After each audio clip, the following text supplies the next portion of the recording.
ये वो होगा कैलकुलेशन है ये।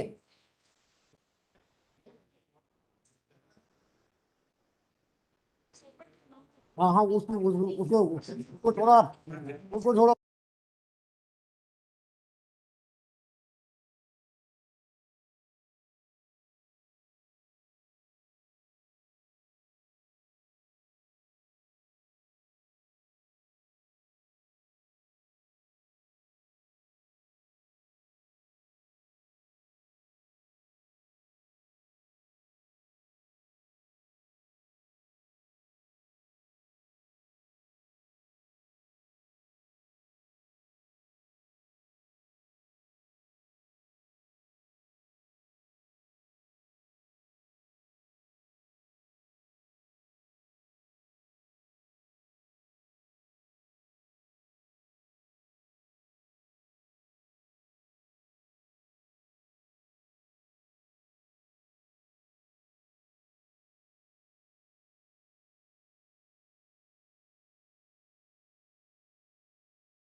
But my humble is that only 30,000 while lying in my file, for which I have filed. Please wait, we are in the process So, of Lord, hearing. whatever statement, my lord, it may come in the Please office. wait, please wait, please wait. We will make arrangements. Yes.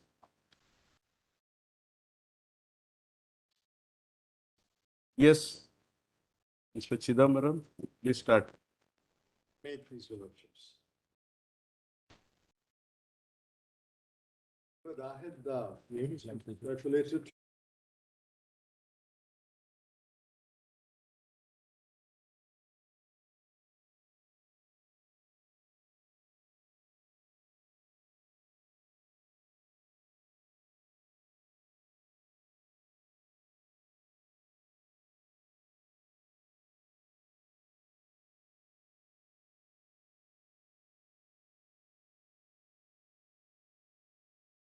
What I intend to do with your lordship's permission is go according to the sequence, make my submissions in each head of submission, Yes. and I will rest my case. Mainly, my lord, I will be dealing with the law. Some facts, of course, will have to be stated. My lord, after the last hearing, on each of these 8 submissions, I had filed one affidavit giving some data and explaining these 8 submissions. That affidavit was filed on the 5th of November, 2022. If your lordships can You the affidavit of 5th find now. that affidavit of 5th of November. Yeah. And they filed a counter affidavit after that. 5th November. It's in 916, writ petition 916, Adilal, in that. Just give us that affidavit. Where is it?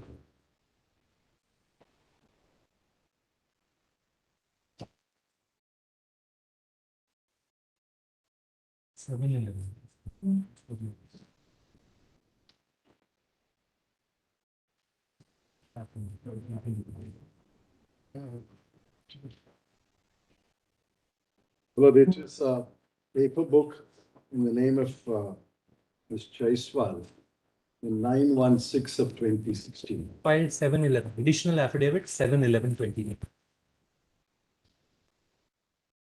We don't have here. Just pick up that.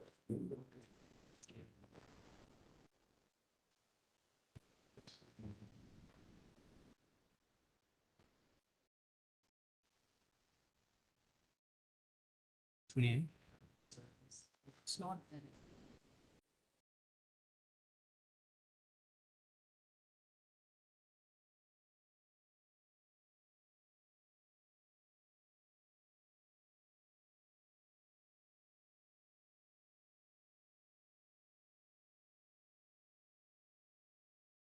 That one, not that one.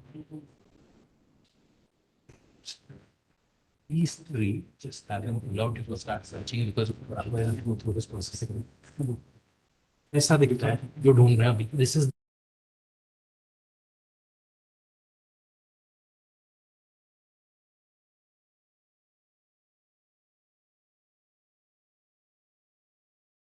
sets only. It's a thin volume of 25 pages. Yeah, that should. No, this is rejoinder. But you keep this out. We'll need this also. Is it pages number 1 to 170? No, my lord, it's No, 25 a pages. short affidavit, 1 to 20. 25 pages. I think we got it first. Yes, yes.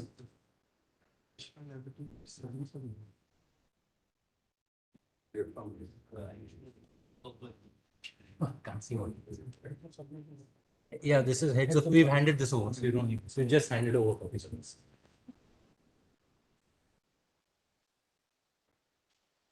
I'm sorry, my lord, too many volumes and too many affidavits.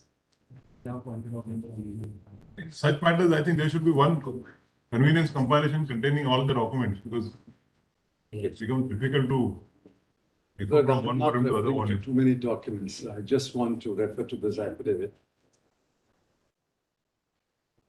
Found two copies here. No, they found. I'm saying we now mark everything else we filed also. I don't think they found for all the.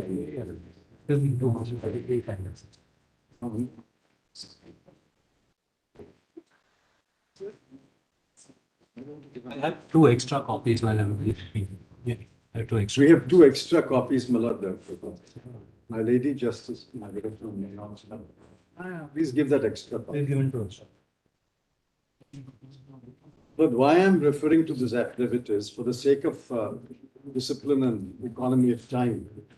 As I deal with each head, I just want to read portions of this affidavit, which contains some facts, and then make the submissions. So this is the approach that I wish to adopt, my lord, with your lordships. Now kindly, my lord, have the Reserve Bank of India Act.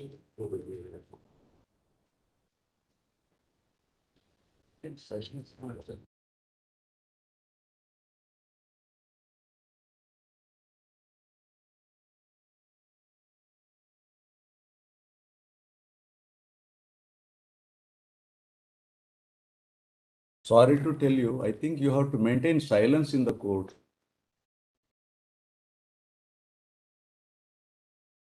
Yes, Conversations could be outside the court. yes. So solicitor, you can request the person behind Yes. you. Lord, will ensure that Silence. there is no, will ensure, my lord, that there is no Not- murmuring internally. Not discussions. Yes, your lordship said it. This is not the place. Sometimes prompting is okay, but Yes, So the Reserve Bank of India Act, kindly just see the preamble. There's one line in the preamble. Whereas it is sorry, one second, Mr. Chief. RBI Act, Yes, which section, which section? preamble, remember. preamble. This is a 1934 Act. Yes, we have. Whereas it is expedient to constitute a Reserve Bank of India to regulate the issue of bank notes and the keeping of reserves with a view to secure monetary stability, and generally to operate the currency and credit system of the country. You know, the right to regulate the issue of bank notes is entirely with the Reserve Bank of India, and generally to operate the currency and credit system of the country to its advantage.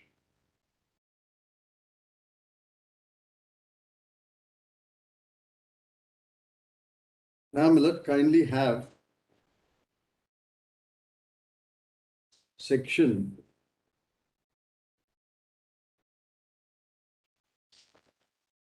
3, establishment and incorporation of Reserve Bank. I'm not reading the sections. And kindly come to section 8, which is important.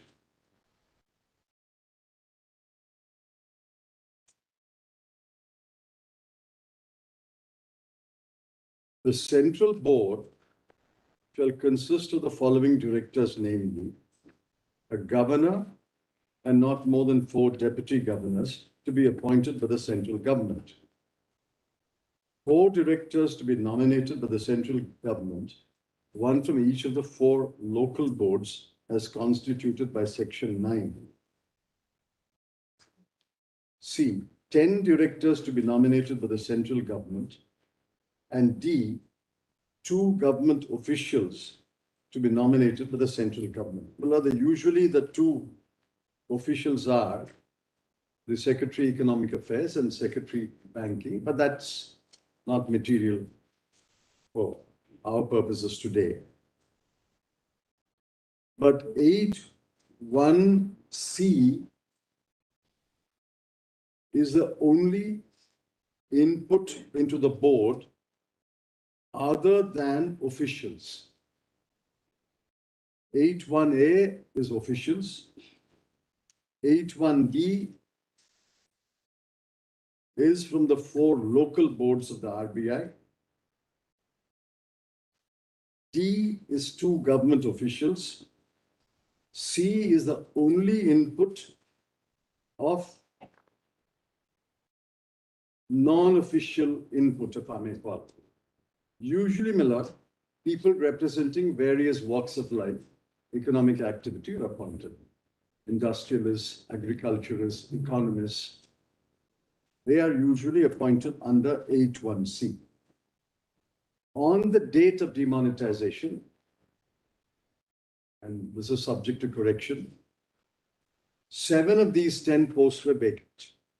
7 had not been nominated. 7 were vacant. Only 3 directors were there under 8(1)(c). But that can be corrected by my learned Solicitor General.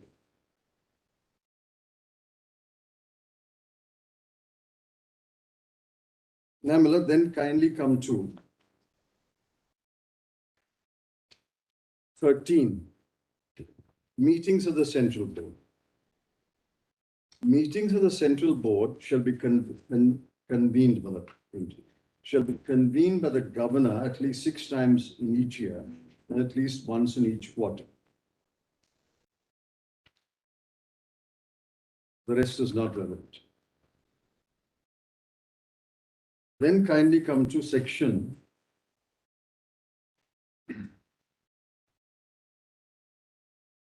26, which is the crucial section. Or 24 to start with. 24. 22 minutes, that whole chapter, but 22. I won't read it. Right to issue banknotes. Your Lordship saw the preamble. The bank shall have the sole right to issue banknotes in India, and may, for a period which shall be fixed by the central government on the recommendation of the Central Board, issue currency notes of the Government of India, supplied to it by the central government, and the provisions of this Act applicable to banknotes shall, unless a contrary intention appears, apply to all currency notes of the Government of India issued by the central government or the bank in like manner as if such currency notes were banknotes, and references to this Act. My Lord, this is the second part is rarely, to my knowledge, it's never been done. Bank issues the currency, banknotes. Then the issue of banknotes should be conducted by the bank in an issue department, which shall be separated and kept wholly distinct from the banking department. And the assets of the issue department shall not be subject to any liability other than the liabilities of the issue department, as hereinafter defined in section 34. The issue department shall not issue banknotes to the banking department or any other person except in exchange for other banknotes or for such coin, bullion, or securities as are permitted by this Act to form part of the reserve.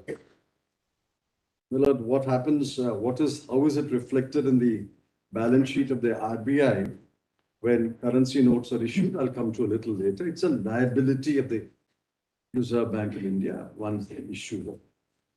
That is why the legend is there. I promise to pay.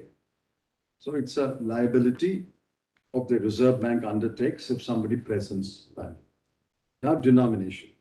Subject to the provisions of subsection 2, banknotes shall be of the denominational values 2 rupees, 5 rupees, 10, 20, 50, 100, 500, 1,000, 5,000, and 10,000, or such other denominational value not exceeding 10,000 rupees, as the central government may, on the recommendation of the central government, the central board, specify in this. Well, the highest note can only be 10,000 rupees under the Act.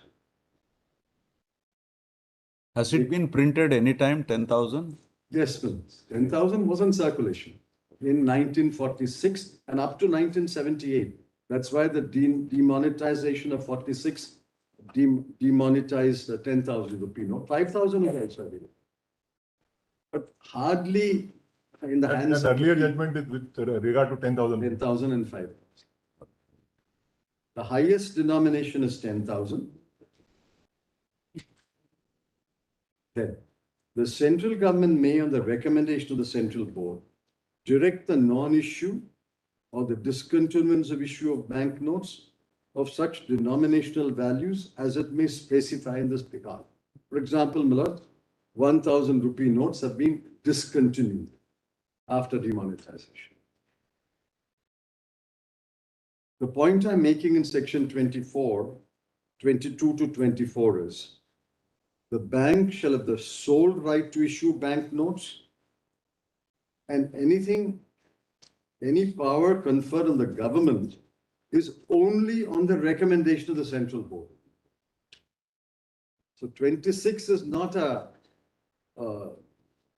not to be read in the out of context.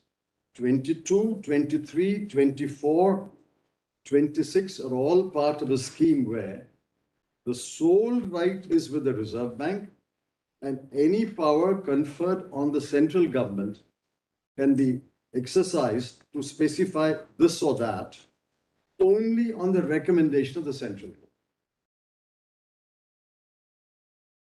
So the point I'm submitting is obvious, that the central government cannot on its own initiate any proposal relating to currency notes. It can only be on the central board's recommendation.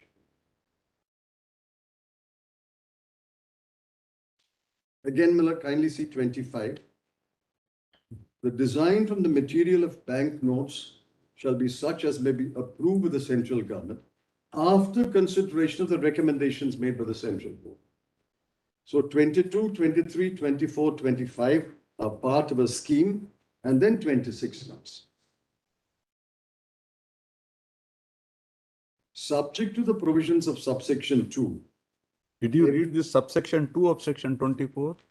24. Central government may, I read it, Malak, on the recommendation of the central board, direct the non-issue. I said 1,000 rupee notes have been discontinued.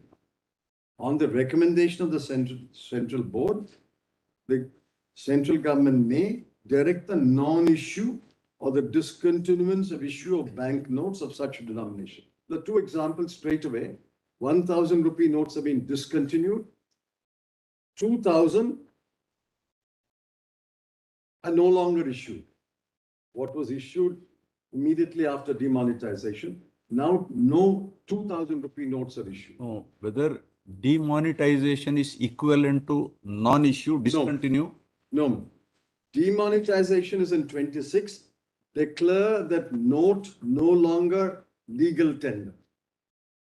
The non-issue of a note means that the issued notes will still be legal tender. Yes, this is what I. Discontinuance means issued notes will still be legal tender. Yes. You will not print and issue more notes In future, of that denomination. that is for future. Future. My lady is right. Future. But again, Miller, 25 can only be on the recommendation of the central board. Now, please see 22, 23, 24, 25. In that context, please look at 26. Subject to the provisions of subsection 2, every bank note shall be legal tender at any place in India in payment or on account for the amount expressed therein, and shall be guaranteed by the central government. 2. On recommendation of the central board, the central government may, by notification in the Gazette of India, declare that with effect from such date as may be specified in the notification, any series of bank notes of any denomination shall cease to be legal tender, save at such office or agency of the bank, and to such extent as may be specified in the notification. Then 26A, which was introduced in 1956, notwithstanding anything contained in section 26, no bank note of the denominational value of 500 rupees, 1,000 rupees, or 10,000 rupees issued before the 13th day of January 1946 shall be legal tender in payment or on account of the amount expressed therein. Well, that is following the 1946 denomination. What?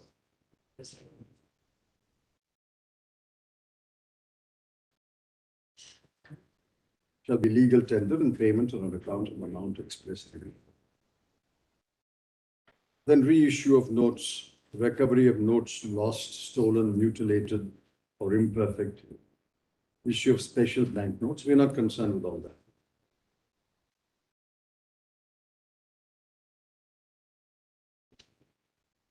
But the first submission is, the Lordship will have that affidavit. What is the scope of 26.2? That is the submission which I made on the last occasion, and that is the submission which I will elaborate today. Just kindly have this affidavit, my lord, that will save a lot of time. Kindly come to paragraph 4.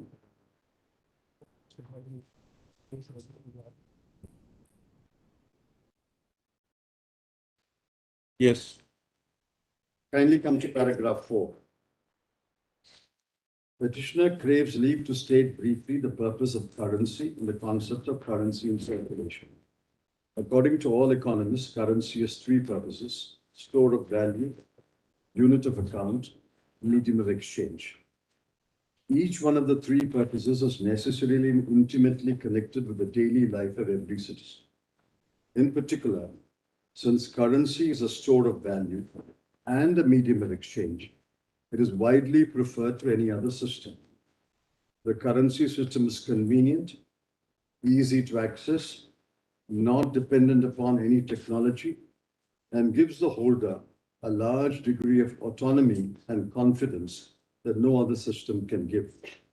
It is completely wrong to say that advanced countries have less currency or have become cashless. Data will show that even in advanced countries in the year 2016, currency represented an overwhelming, or at least a very large proportion, the different mediums of payment. Then we have given Miller the table shows Australia, Austria, Canada, France, Germany. The bulk of the transactions were in 2016 still in cash. It is also a well-established truth based on empirical data that in times of distress, people fall back on currency and actually hold more currency. For instance, at the time of demonetization, the currency in circulation was rupees 17.97 lakh crore. Your Lordship may kindly underline that number. Today, according to the RBI's press release, it is 32.18 lakh. So actually the currency in circulation has increased. There's more cash with the people. And that, my lord, is, I may say with humility, economic logic. As the GDP grows, more people have more income. There will be a requirement of more currency, which is why the right to issue currency is given to one independent authority. It is that independent authority alone which can decide what is the cash in circulation that the people need in order to carry out their daily activities. Requirements of personal expenses, requirements of household savings, requirements of business, requirements of commerce, all that must be assessed, and the RBI has got a huge machinery to assess that and research that, and it will decide. This power Maybe population growth also, perhaps. obviously, population growth and the size of the economy. The GDP grows, there will be more transactions and more money. This power is not given to the executive government, but the executive government can, I'm not saying this government or that government, an executive government can starve people of cash and cripple their daily activity by not putting enough cash in circulation.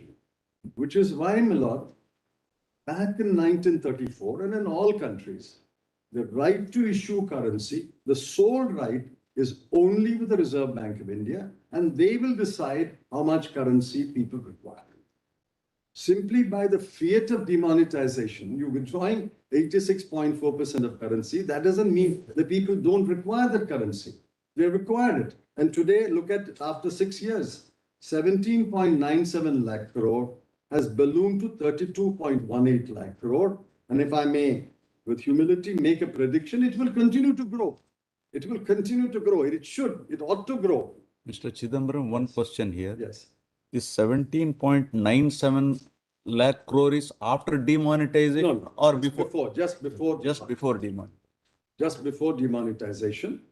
And I'll give the three numbers. 17.97 lakh crore was the currency in circulation. 500 and 100 rupee note accounted for 15.44 lakh crore. That is coming later, 86.4%. 86.4% was in two denominations. And you withdrew that, leaving as legal tender only about 2 lakh crore. And obviously, people were put to tremendous hardship and distress because 2 lakh crore is not enough to sustain the life of, say, 125 crore people. We have to buy, sell, exchange, pay loans, take loans, whatever. Anyway, that is a separate question. The point is, the currency in circulation, the value, the amount of currency in circulation must be determined only by the Reserve Bank of India. That is why anything to do with currency must emanate from the Reserve Bank of India. Yes, there is a power to demonetize, but that power must be exercised only when the Reserve Bank of India makes that recommendation. The Lordship may keep that submission back in the mind because that is the foundation of my submissions. Now, madam, then to the best of, hence, despite demonetization, currency in circulation has actually increased, reflecting the people's faith in currency and the assurance and confidence that is gained by holding currency. To the best of the petitioner's knowledge and belief, demonetization is resorted to in rare and exceptional circumstances. Historically, governments have resorted to demonetization in the following two circumstances: to weed out denominations of currency that are in disuse or are practically unusable. Pausing here, 10,000 rupees note, my lord, in 1946 or 1978, and even today, is practically unusable. If I try to exchange a 10,000 rupee note in the market, people will look upon me with suspicion. Is this a fake note or is it a genuine note? Therefore, 10,000 rupees hardly, I'm not sure if any of your lordships have seen a 10,000 rupee note. In fact, my lord, I remember when I started practice, 1968, even a 1,000 rupee note was a rare possession of very rich people or people in the trade. If you had 100 rupee notes in your pocket, you were considered a well-to-do person in 1968. By 1976, I agree, 500 rupee notes had come into circulation. Even today, my lord, the highest note in circulation and being issued is only 500 rupee note. 1,000 has been completely discontinued and 2,000 is no longer issued. Discontinuance and non-issue. So the highest currency in circulation is 500. So practically unusable denominations will be demonetized. They are meaningless. Then get rid of currency which has become worthless in value because of hyperinflation. Turkey today has an inflation running into several, 3 digits. The currency becomes worthless. Argentina, Zimbabwe, Turkey. The currency becomes completely worthless. So what's the point of keeping that currency? It is demonetized. Now, then, for example, in 1946, the government of India demonetized currency of the denominations of 500, 1,000 and 10,000 that had been issued earlier by the colonial government. The reasons were that these denominations were in 1946, in fact, high denomination notes and were used by a very small number of people. Well, whether a denomination is a high denomination, this does not depend upon the number. It also depends upon its the frequency of exchange. What is high denomination at one point of time may become common denomination as 500 became. I'll read on them. In fact, these high denomination notes in 1946 could not be easily exchanged in a village shanty or market or small towns. Besides, they had been issued by the colonial government, and on the eve of independence, the interim government was keen to introduce its own notes. Again in 1978, currency notes in the denominations of 1,000, 5,000, and 10,000 were demonetized. In 1978, these denominations were in fact high denomination notes and were used only by a very small section of the people. It was also very difficult to exchange these notes in village, small towns, and markets. Even in cities, these notes could be only exchanged in a bank. Besides, these high denomination notes that were demonetized in 1946 and 1978 represented only a very small proportion of the currency. Well, this paragraph may be marked. The proportion in 1946 was around 11.5%. Because in 46, most people had very little currency. And in many parts of India, currency was not the medium of exchange, barter was the medium of exchange in 1946. Therefore, very few people had currency in their hands. And in 1978, the demonetized denominations were only 0.6%, which is why there was no hue and cry in 1978. There was no hue and cry when you demonetized 1,000, 5,000, and 10,000. There was no hue and cry at all, because only 0.6% was withdrawn. Although the demonetizations of 1946 and 1978 purport to demonetize high denomination notes, such demonetization did not affect the overwhelming majority of the population, nor did it disrupt daily life, nor did it have terrible consequences on the economy. The vast majority of currency notes in circulation in 1946 and 1978 were in the denominations 1, 2, 5, 10, and 100. With this background, the petitioner begs to submit as follows. Now, this is my first submission, first head of submission, this background. On its true interpretation, Section 26(2) of the RBI Act does not permit declaring as no longer legal tender all series of notes of a specified denomination. The sections must be read down to mean that any series means a specified series of notes of a denomination.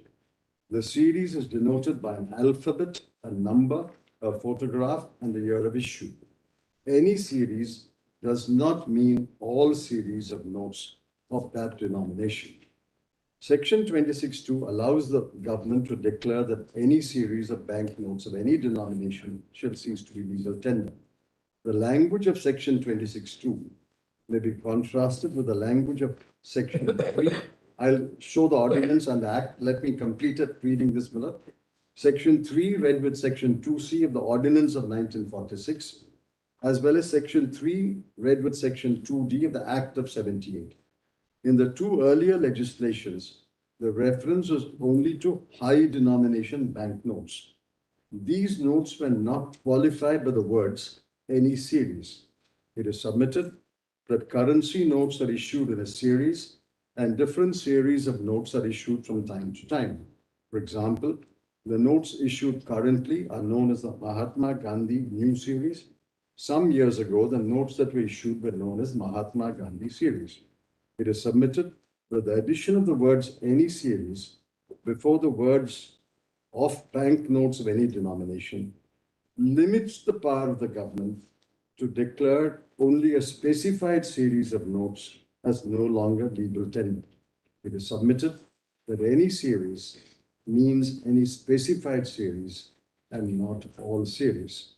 It is submitted that Parliament had the same power in 1946 as well in 1978 as it had in 2016 under Section 26(2). The Act is of 1934 Act. Nevertheless, Parliament concluded that the demonetization that was intended could not be done under 26(2) of the RBI Act and required separate legislation. In 1946 and 1978, Parliament intended to declare all series of the specified denomination of notes as no longer legal tender. Since this power was found to be not available in 26(2), Parliament passed a separate law on each of the two occasions. It is submitted that in 2016-2, if the government intended to declare all series of notes of the denomination of 500 and 1,000 as no longer legal tender, it could not have done so by making a notification under 26.2 and could have done so only by passing a separate legislation. As a result of demonetization done on 8/11, even currency notes issued on the previous day in the denomination of 500 and 1,000 had become illegal tender. It is absurd to say that Section 26.2 confers the power upon the executive government to issue a currency note of 500 or 1,000 on 7th of November and demonetize the same on the 8th of November. It is submitted that such a power cannot be located in 26.2 and it is intended to demonetize all series of notes whenever issued of a particular denomination as no longer legal tender. That could be done only by Parliament debating the matter and passing a separate legislation. So this is the main submission. Now, please see, my lord, the contrast the language of 26.2 of the contrast the language of 26.2 with the language in the ordinance and in the 1978 Act. Well, the ordinance was available to your lordships last time. I don't know. So, filed in someone. Union is filed. Union is filed it. 2006 ordinance. So,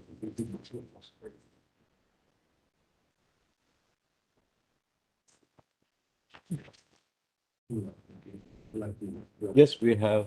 You have lordships have? Yes, we have. Now kindly see the 1946 ordinance. Whereas an emergency has arisen, which makes it necessary to provide for the demonetization of certain high denomination banknotes. Now therefore, the exercise of the powers conferred by 72 of the Government of India Act, that is the Constitution then, as set out in the 9th schedule, the Governor General is pleased to make. It's not under the RBI Act. RBI Act was available, but they resorted to plenary legislation under the Government of India Act. Now kindly see, Section C 72, defines high denomination banknote. Section 72 of the Government of India Act must have been the ordinance making power. Yes, but they did not resort to the RBI Act, they resorted to plenary legislation. And Government of India Act will have a schedule, my lord, what is the powers of Parliament, like our 9th schedule, 7th schedule. So, now kindly see the definition in 2C. High denomination banknote means a banknote of the denominational value of 500, 1,000 and 10,000 rupees. Now read 2C with section 3. On the expiry of the 12th day of January 1946, all high denomination banknotes shall, notwithstanding anything contained in section 26 of the Reserve Bank of India Act, cease to be legal tender in payment or on account at any place in British India. The three things flow. One, this plenary legislation was notwithstanding anything in section 26. They said section 26 does not limit our power. We are passing a plenary law. Number two, it is not any series of high denomination banknote. It is all high denomination banknotes.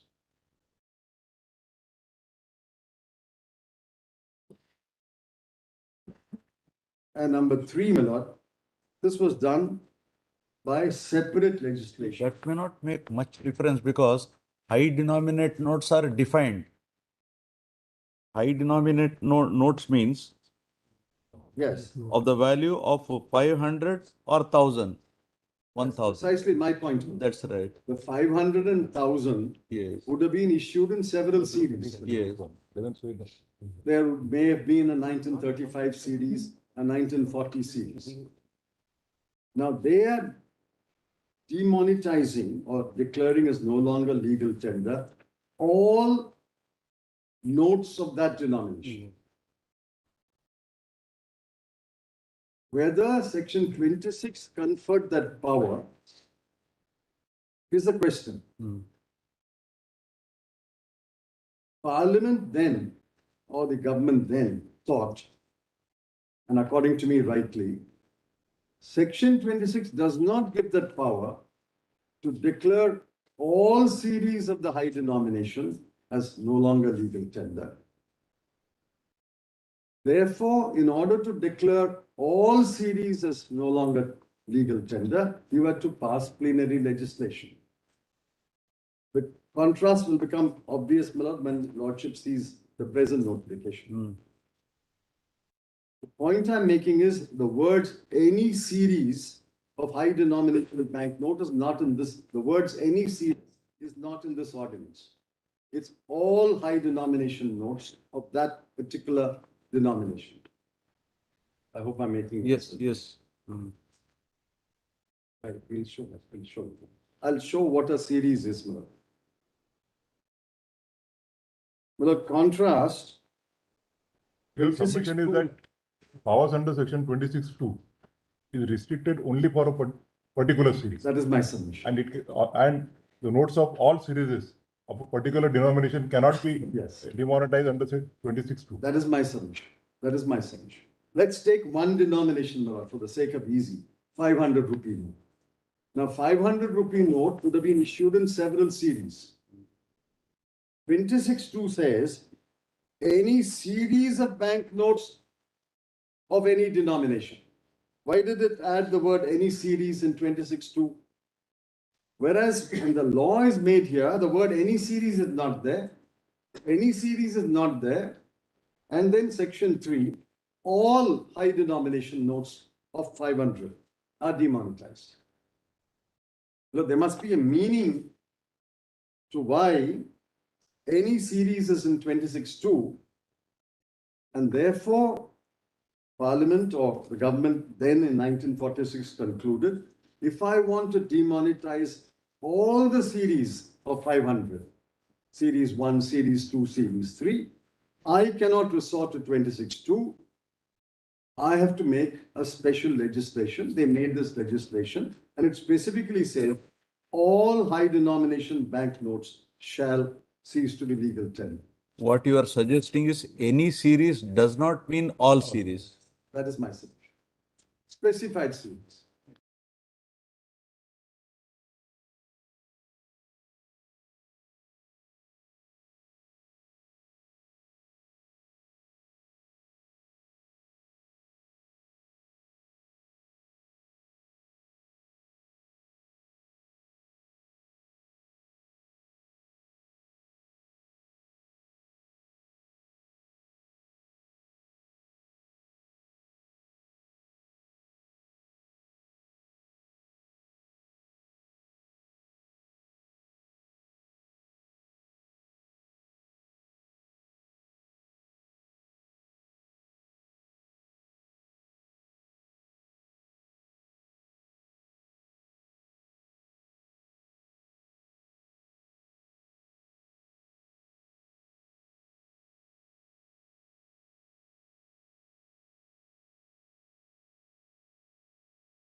Are 1978. you suggesting that Yeah. if a separate ordinance or a law had been made in this case, it would have been valid?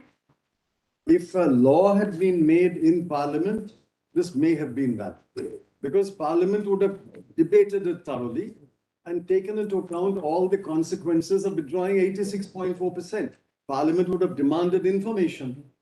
What is the proportion of these notes? How much will be withdrawn? How will it affect people? I'm assuming a debate has taken place in Parliament. But if you do it by notification, then we'll come to that, well, what is the material they have? That is a separate argument.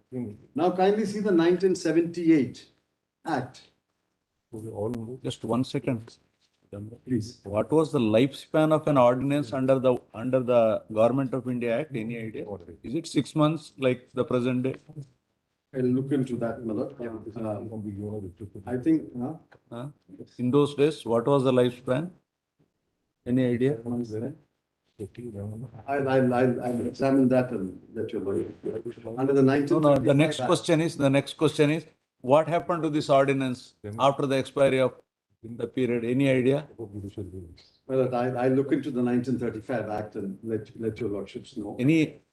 Was it made an act or what happened to this ordinance? Whether an ordinance then required, for example, there's a criminal law amendment ordinance. Yes. It's still an ordinance. I look into the 1935. No, that is if it has no particular lifespan. I look into the 1935 Act. I don't have an answer and I'm sorry. All right. I look into that.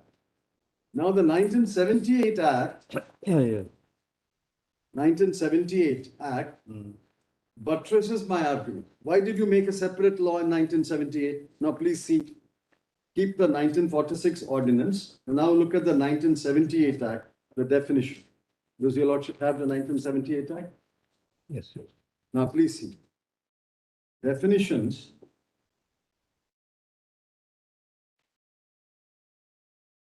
Mr. Chidambara, one more, sorry, I'm asking you too many questions. Now, what is the legal position? Let us assume the Act governs a particular situation, 26(2), for example, here. Can you exercise plenary power for that very purpose again under, what is the law on the point? My reading of 26(2). No, assuming in a given case, what is the legal position? My reading of the RBI Act, especially 26(2), is it does not give the power to declare as no longer legal tender all the series of a particular denomination. If you wanted that power, you must pass a separate law. It only gives the RBI and the government the power particular to series. declare A particular series. any particular series. If you want to declare all the series of a denomination, that requires a separate law.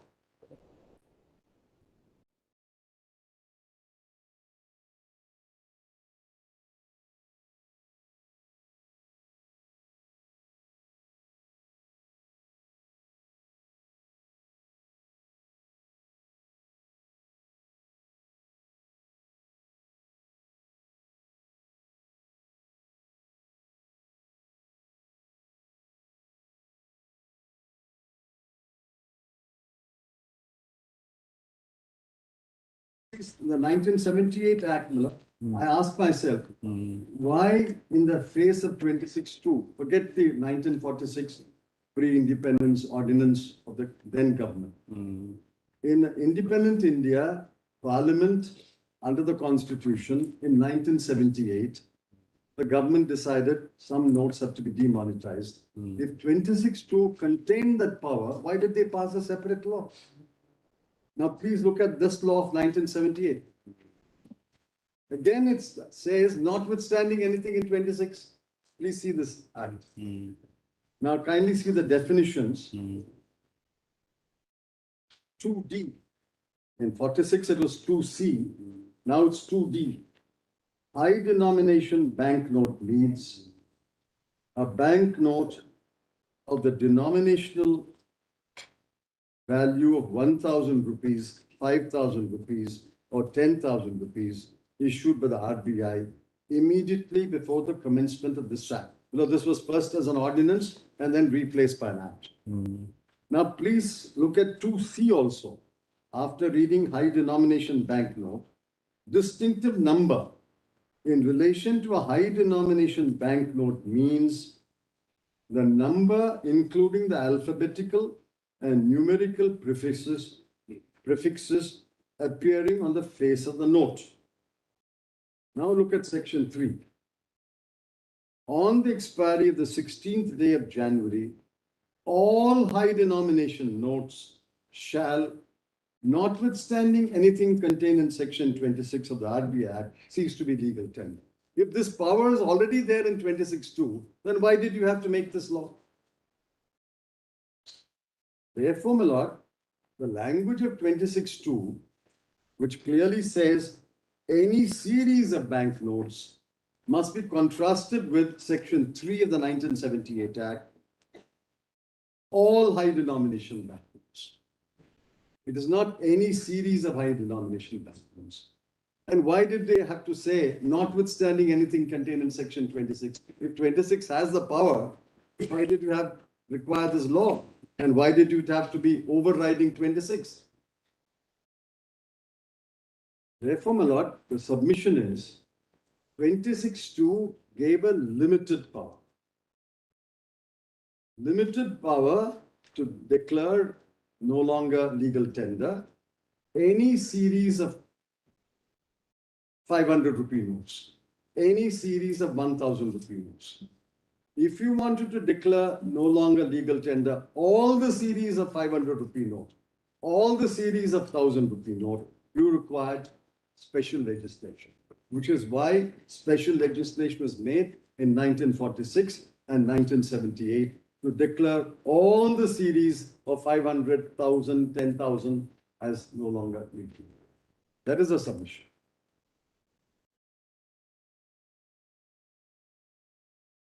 Yes.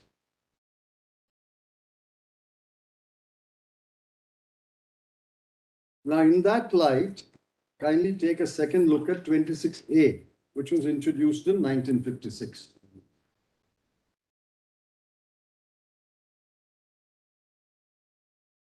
Notwithstanding anything contained in section 26, no banknote of the denominational value of 500 rupees, 1000 rupees, or 10,000 rupees issued before the 13th day of January 1946 shall be legal tender in payment on account of amount expressed therein.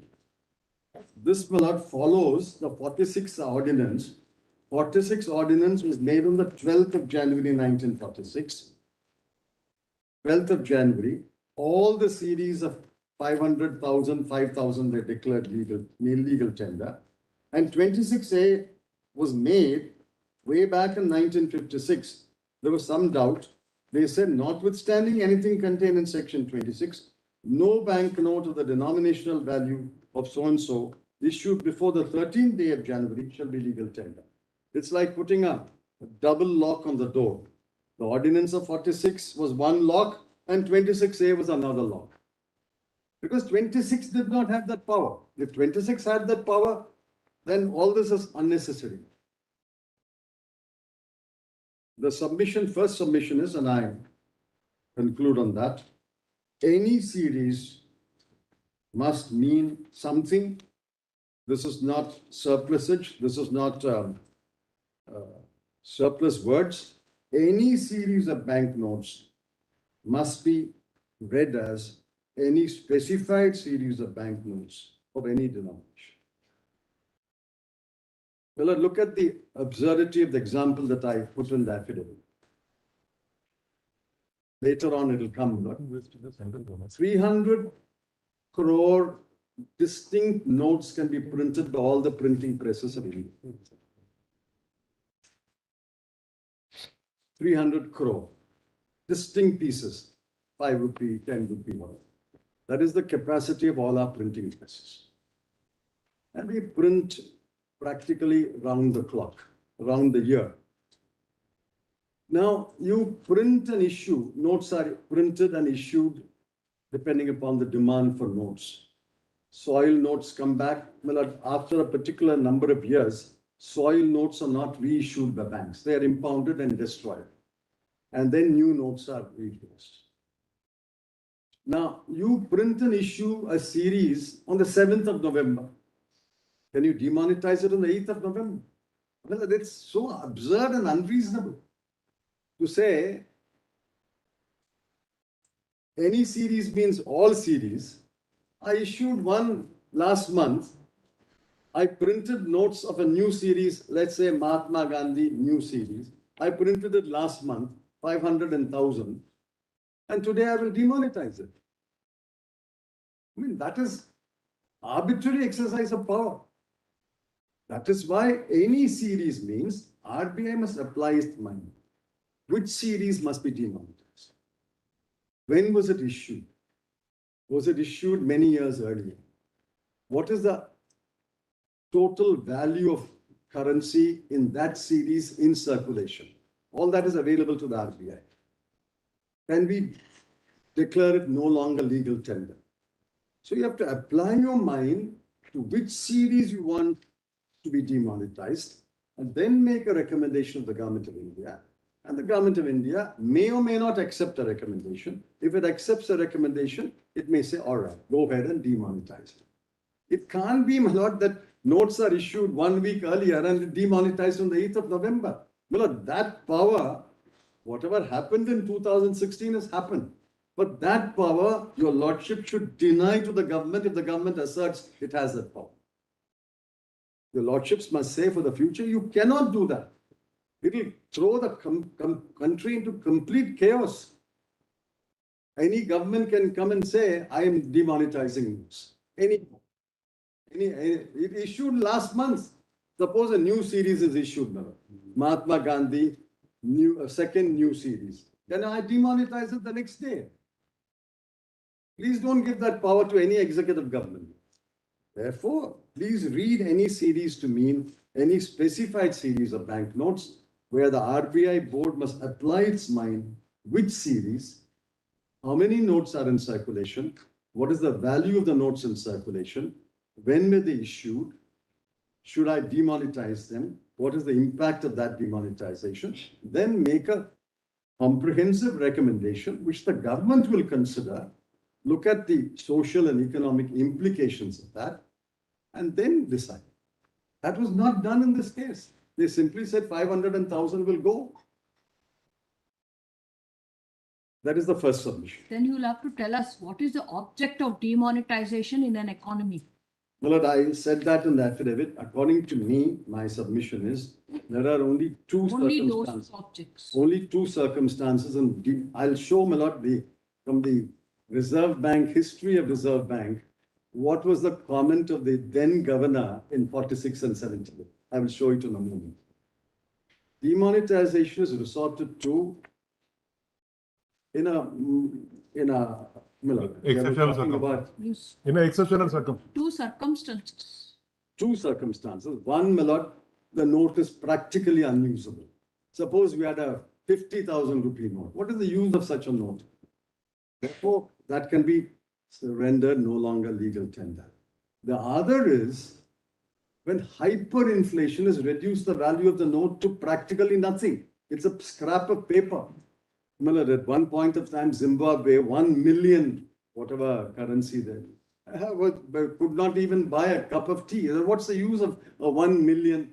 I'm a millionaire, you can say, but you're practically useless. Therefore, my lord, you have to carry bags of currency to buy food. Your lordships must have seen the picture. Zimbabwe was the worst example, but similar things have happened in Argentina, and now it's happening in Turkey. You have to carry boxes of currency before to do a transact business. They are useless. So you demonetize them and substitute it by new currency. Therefore, my lord, my first submission is that. What is it?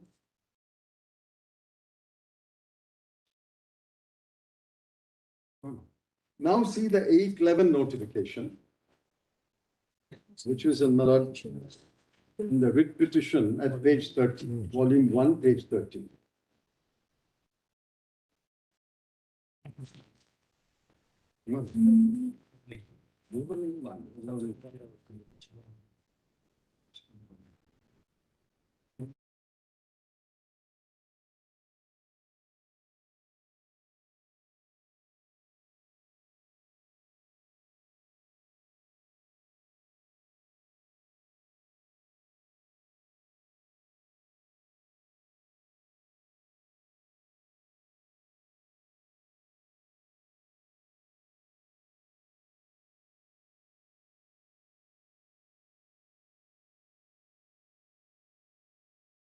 Doesn't matter.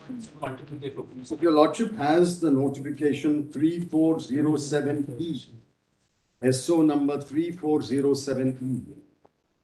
It's in volume 1 of the writ petition. 8th November 2006. 8th 11 November. 26. There are many 8th Novembers. This is SO 3407E. Yes, that's what we have. That's the one. My lady has got it, my lord justice. 2020.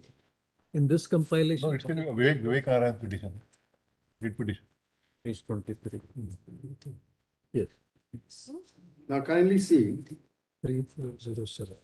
So 3407E. yes, 3407.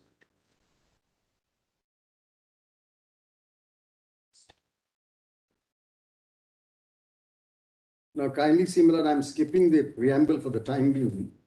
Lord, we have prepared, my lord, a compilation of all the notifications in connection with this, my lord, particular.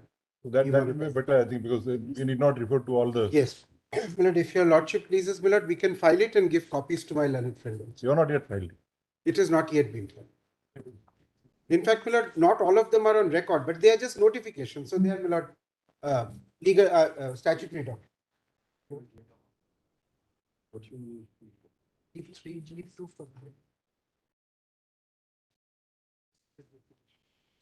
In this compilation, it is at what page, Mr. Gupta? Mr. Gupta? Mr. Gupta? Yes, I'm sorry. 3407. Indexing is. There is an index, my lord, and all the notifications, my lord, are in respect of, because there were several notifications from time to time. Page 3 perhaps, English version. Yes, my lord. The particular one which my learned friend is now referring to is 8th of November 2016, the first.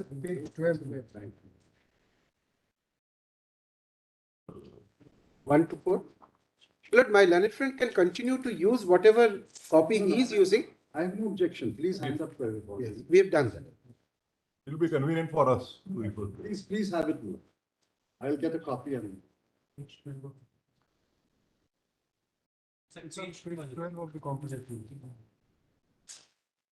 Yes, we have.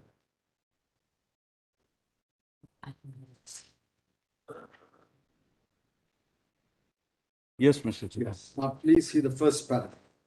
Whereas the Central Board of Directors of the Reserve Bank of India, hereinafter referred to as the board, has recommended that bank notes of denominations of the existing series. Well, existing series means all series existing on that date.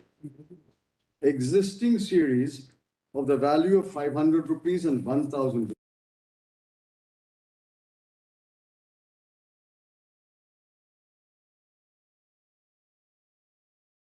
Three paragraphs below. Now, therefore, an exercise of the powers conferred by subsection 2 of section 26, the central government hereby declares that the specified bank notes shall cease to be legal tender with effect from the 9th of November. So, existing series of the value of 500 rupees, hereinafter referred to as the specified bank notes. And all of that is declared no longer legal tender, which means all the series of notes of 500 and 1,000 are declared. The effect is the same as the 46 and 78 legislation intended, except that instead of making separate legislation, they resorted to section 26. Question is, does 26 give you the power? According to me, 26 does not give you that power.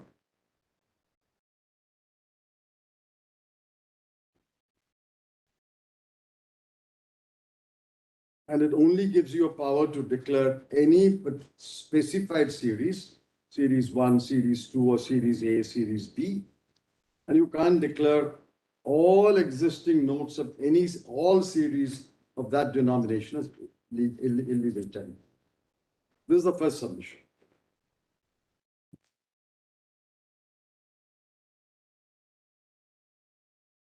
Well, the second submission is, Your Lordship will kindly have that affidavit which I was reading. I had read paragraph 10 on the first proposition. I'm on the second proposition. page 7, that affidavit of mine.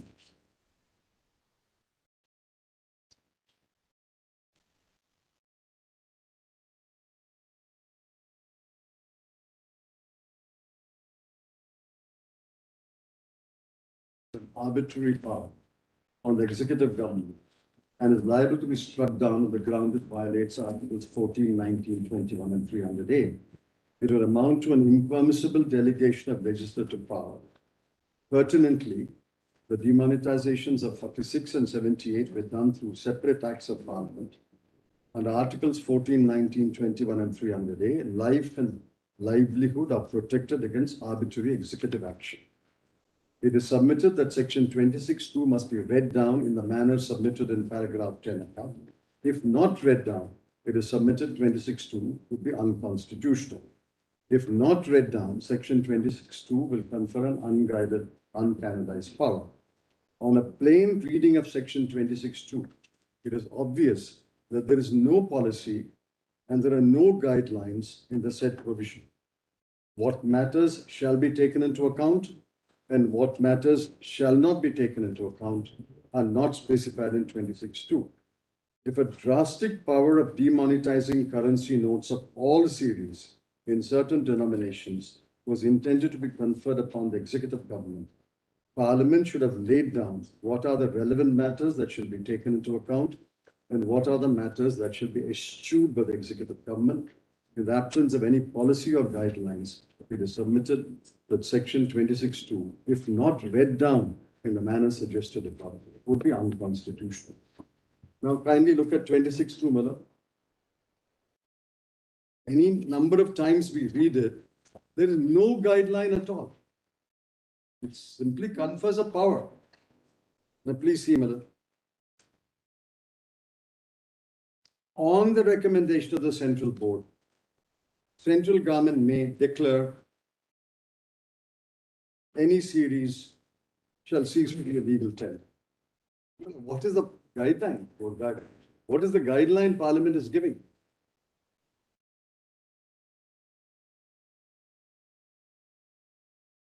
There is a inbuilt safeguard that it can't exercise the power itself. It has to do it on the recommendation of the board. Correct, man. But what should the board consider? What should you take into account? Well, I asked the question last time. 86.4, suppose can you withdraw 99% of the currency? And stretching it further, can you withdraw 99.9% of the currency? Suppose they had done 100 rupee notes also, it would have virtually been 99% of the currency. Well, that kind of power is available to an executive government without parliamentary oversight and supervision. And even if Parliament does that, we will challenge that law as an unreasonable and arbitrary law. But be that as it may, that is not the case here. Parliament did not do it. Parliament was kept in the dark Mr. until the Chidambaram, notification. Yes. are you giving up your first argument now? No, no. Because I'm you are, saying no, please without listen. prejudice. Please listen to us. You are, see, if we say any to all, maybe you can't withdraw all currencies. Yes. Now, if we interpret any to anything of their choice, then of course there is a there needs to be, it requires some guidance. That's why I'm saying, Malad, if you don't read it down, it will be unconstitutional. If you read it down, then any particular series, your lordships will examine what were the considerations, why you withdrew series A and left series B. We can have I would repeatedly say, if you don't read it down in the manner specific in my paragraph 10 of my affidavit, then my second ground is this is unconstitutional. If you read it down, the question doesn't arise me. If your lordships read it down in the manner that I have submitted, suggested, then 26(2) may be valid. But then in that case, for withdrawing any particular series, yes, it can be permitted to be done arbitrarily. no, I'll tell you, Lordship, why. Now, if you've got 5 series of notes issued in 70, 80, 90, and 2000, then RBI will recommend 70 series may be withdrawn. Then there will be some material to show why the 70 series was chosen and not the 80 series and the 90 series. Some reasons will be recorded. And therefore, those reasons can be examined to say they are completely extraneous reasons. That will show that the power has been exercised after taking into account relevant matters and eschewing irrelevant matters. If you allow such a wholesale power, then nothing need be taken into account, nothing need be eschewed. That power is an absolute power to declare all series of notes of 500 and 1,000 is no longer legal tender. You don't have to take into account anything and eschew anything into account. Eschew anything. You can exercise the power arbitrarily. But to among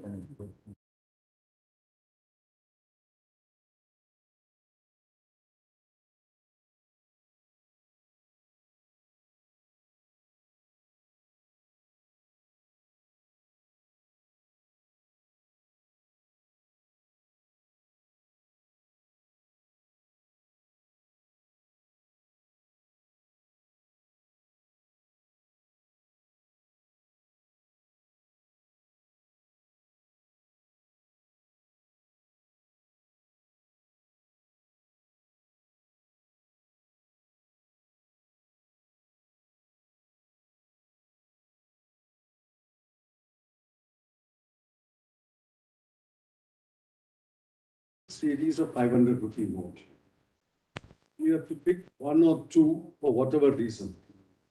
The fact that you are narrowing your choice to a specified series or a particular series itself is a guideline that you can't do all, you have to choose one or more. And then when you apply your mind to that, you have to give reasons why you're doing, what factors you took into account, what factors you eschewed.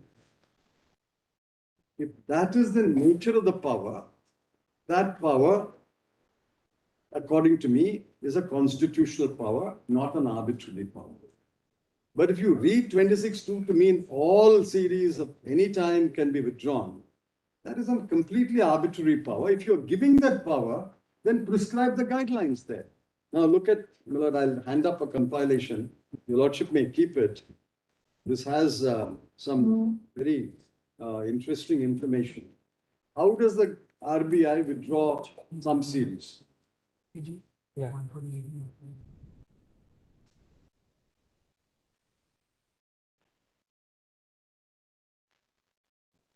Just look at this compilation. This is in 2014. They are withdrawing notes issued prior to 2005, 9 years later. As you are aware, RBI has been following a policy of phasing out certain series of bank notes from time to time. It has now been decided that all old series of bank notes issued prior to 2005 will be completely withdrawn from circulation. Accordingly, the following plan of action has been formulated. All older series of bank notes, well, kindly see, use the word old and older series. Older series of bank notes issued prior to 2005 would be acceptable for all kinds of monetary transactions only till March 31. They're giving 2 months. Thereafter, the public will be required to approach bank branches which would provide them exchange facilities on an ongoing basis. These notes will continue to be legal tender. From July 1, to exchange more than 10 pieces of 500 and 1,000 notes, bank branches should obtain from non-customers proof of their identity. A public notification informing public of the exercise and soliciting their cooperation and enabling them to identify the older series is issued separately. Please issue suitable instructions to your branches to provide exchange facilities to members of public and to stop reissue of the older series of banknotes issued prior to 2005. Notes of such series tendered over the counters may be sorted immediately and deposited in the currency chest under the linkage scheme forwarded to the nearest issue. Please advise. This is application of mind, exercising your limited power. Mr. This is Chidambaram, not how even declared. could it been pressed to 26.2 because these are power exercised by the RBI. This is not under 26.2. I'm saying this is how normally the RBI withdraws old series when new series notes are done. Does not declare it to be illegal. Because there's no discontinuity. Not declared to be an illegal tender. This is what, if you want to declare that note as illegal tender, you have to go to the government. RBI itself can do that. Withdrawing old series can be done. This is how it's done. After 9 years, 10 years, old series of notes are withdrawn. If they wanted to do the other step of declaring it illegal tender, they have to go to the government. In 46 and 78, they wanted to do both. All series will be withdrawn and declared illegal tender. Therefore, they went to separate legislation. Now, the next one also similar. In 2016, this is only about 5 months before demonetization. Please refer to our circular dated so and so.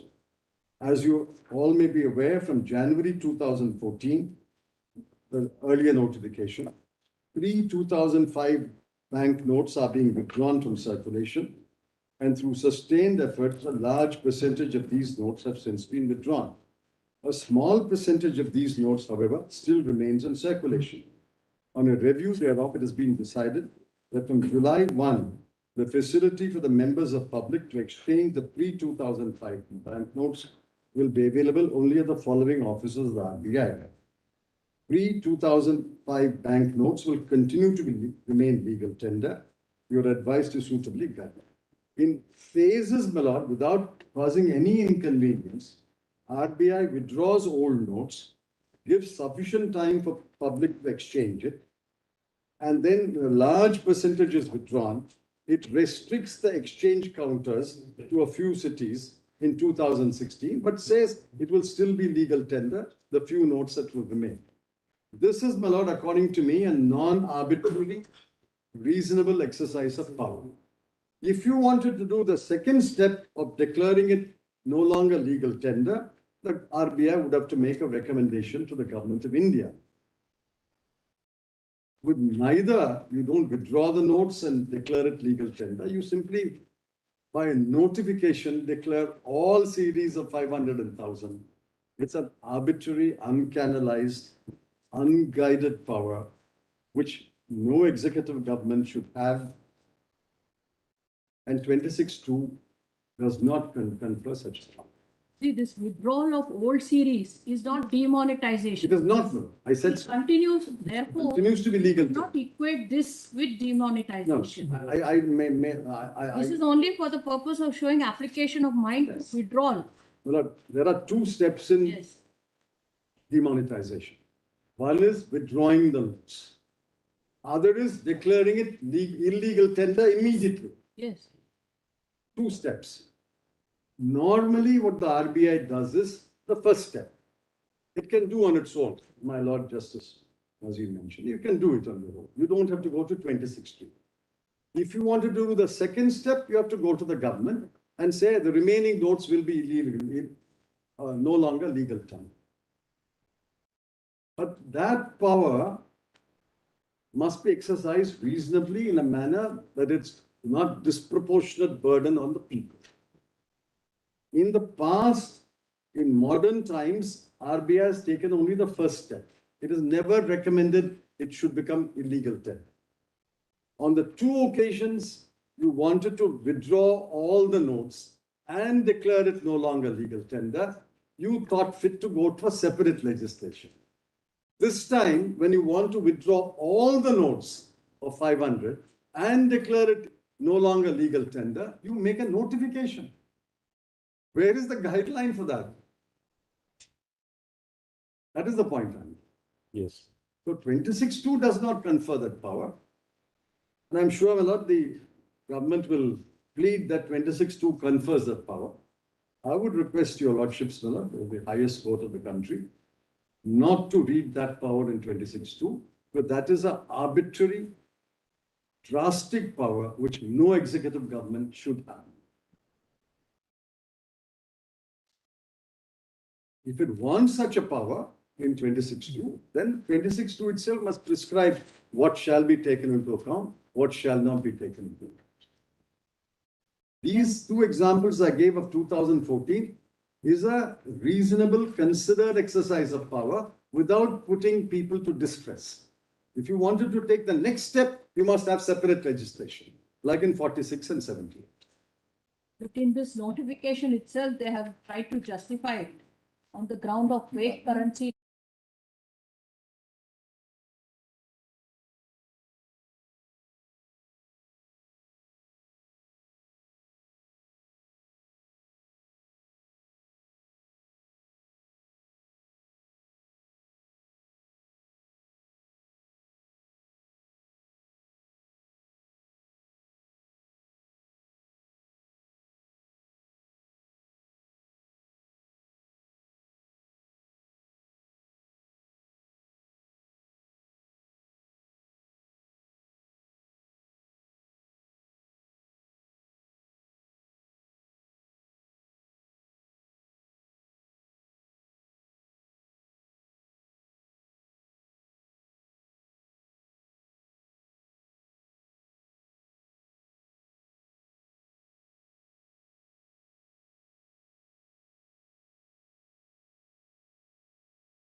Mamela, it's interesting to see what the RBI felt in 1946 and 78.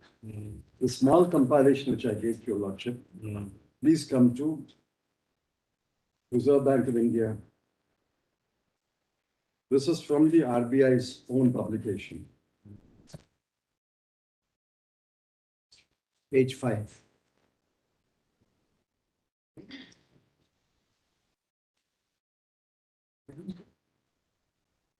Currency and coinage matters. Demonetization of high denomination notes.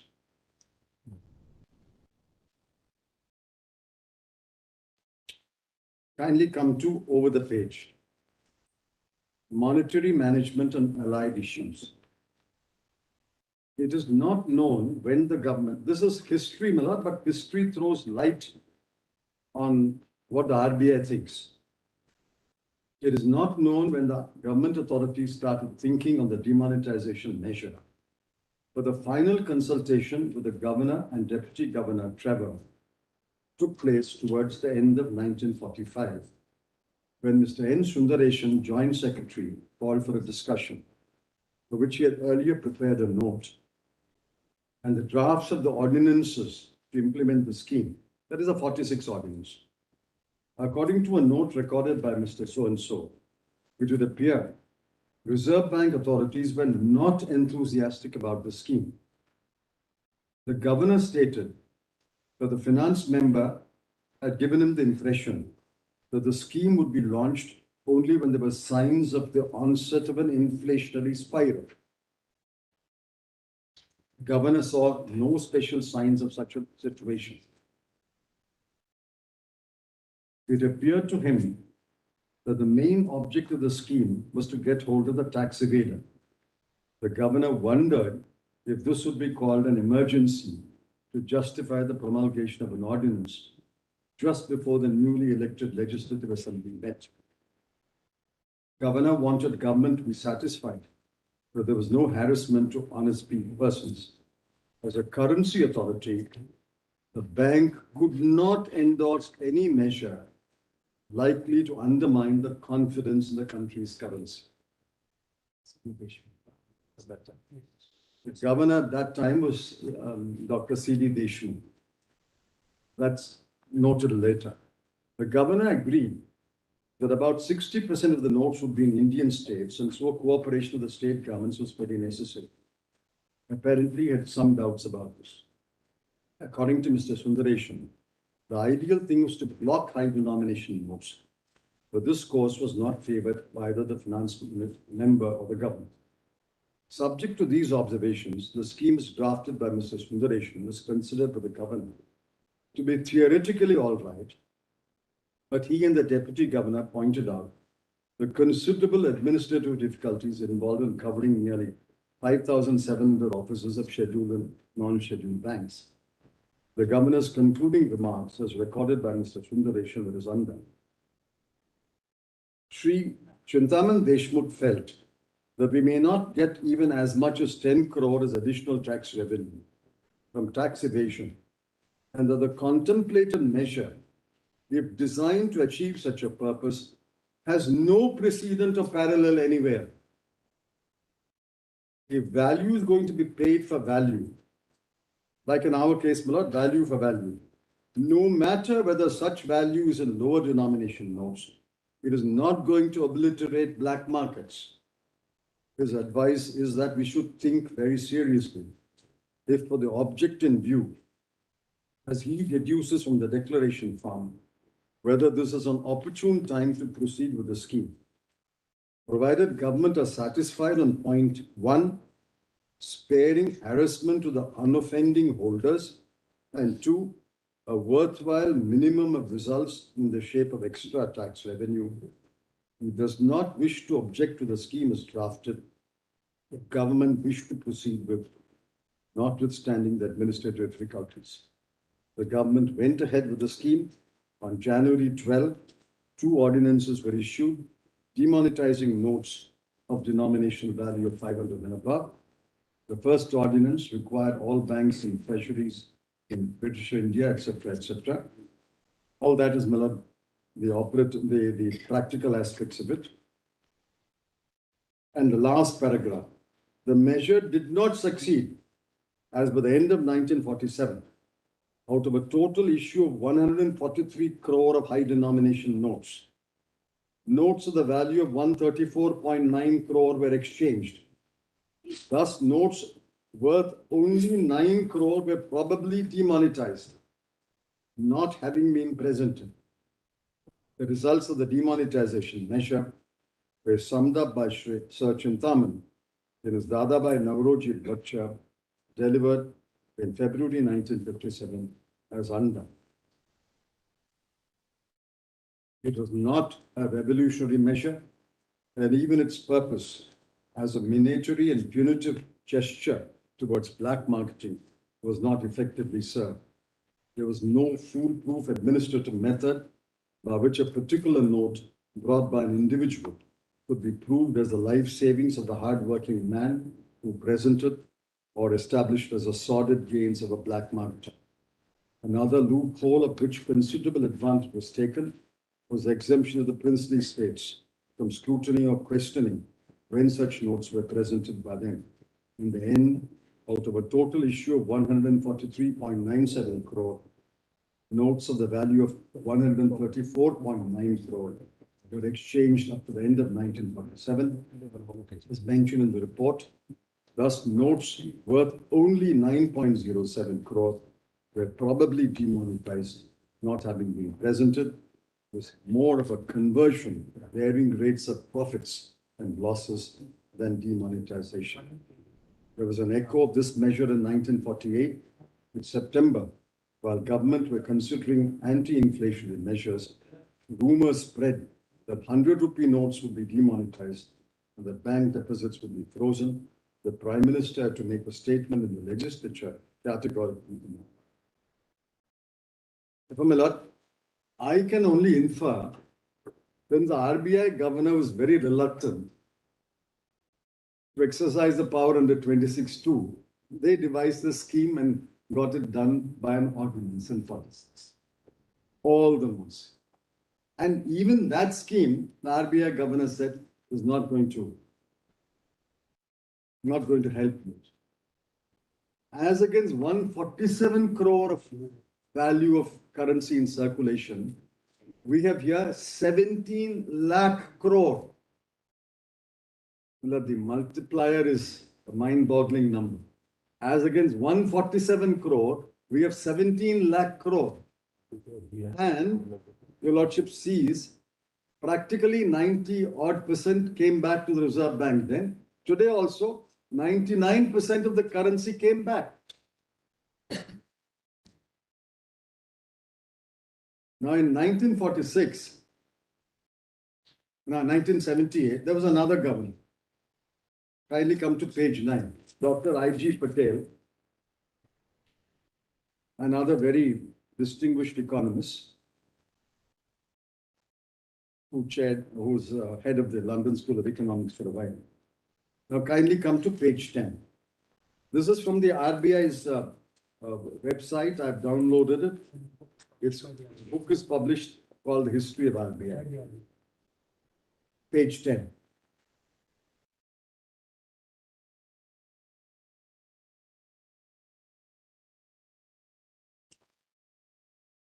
The second paragraph.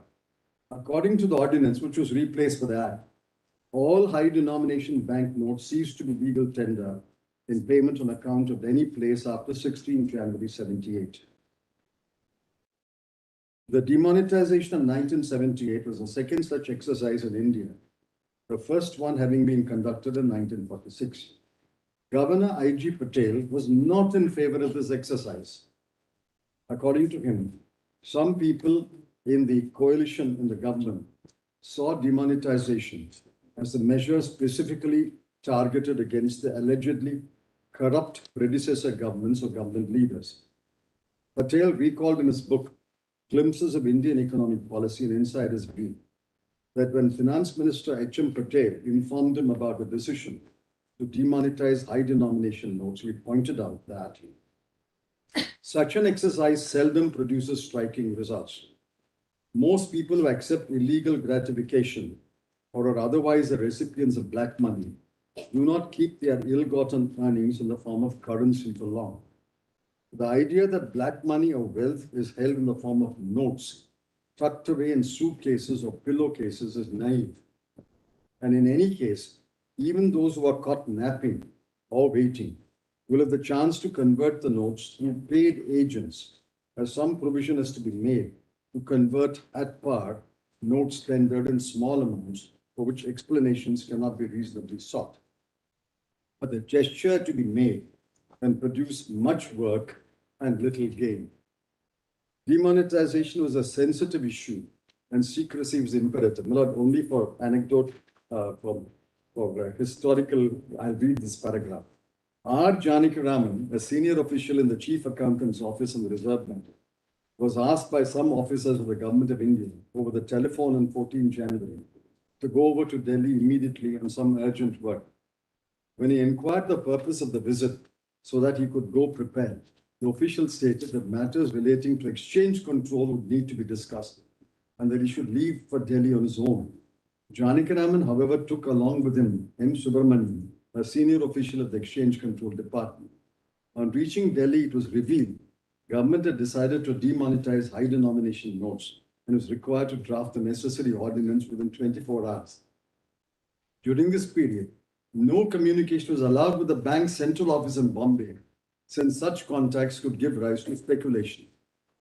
Janakiraman and Subramanian made a request for the 1946 ordinance on demonetization to get an idea of how it was drafted, and the request was acceded by the Finance Ministry.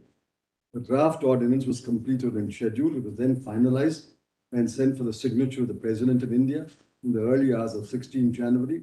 The news was to be announced on All India Radio's news bulletin at 9 a.m. the same day. It was given as a flash. This is how that the ordinance was passed. One official saying you can't communicate with anyone, draft an ordinance, promulgate it, and then the law is passed. At least the law is passed. There's a debate in Parliament. Here, my lord, substitute 14 January and 16 January. By 7th November letter, 8th November demonetized. I'll come to that now. They are still holding back 4 documents, which I implored your lordships to call for and do. The 7th November letter from government to the RBI. The agenda note placed before the RBI board. The minutes of the RBI board and the recommendation for the actual cabinet decision on 8th November. It was all done in a matter of, my calculation shows, about 26 hours. The letter reached the RBI on 17th at about afternoon, post-afternoon, 7th post-afternoon. The RBI board was called, presumably by telephone, to meet in Delhi on the 8th November. They meet at 5:30. By 6:30 or 7, the recommendation is taken by hand to the cabinet. The cabinet is meeting, waiting, and I've said so, waiting, and then the Honorable Prime Minister goes on television and announces.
Just look at page 12, last paragraph.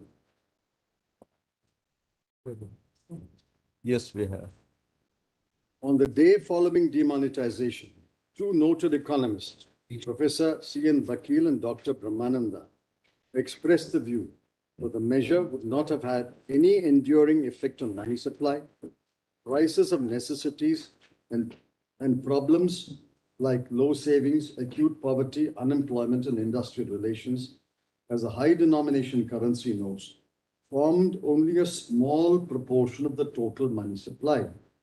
They were the authors of the memorandum titled Semi-Bomb Law, submitted to the Union government for tackling inflation.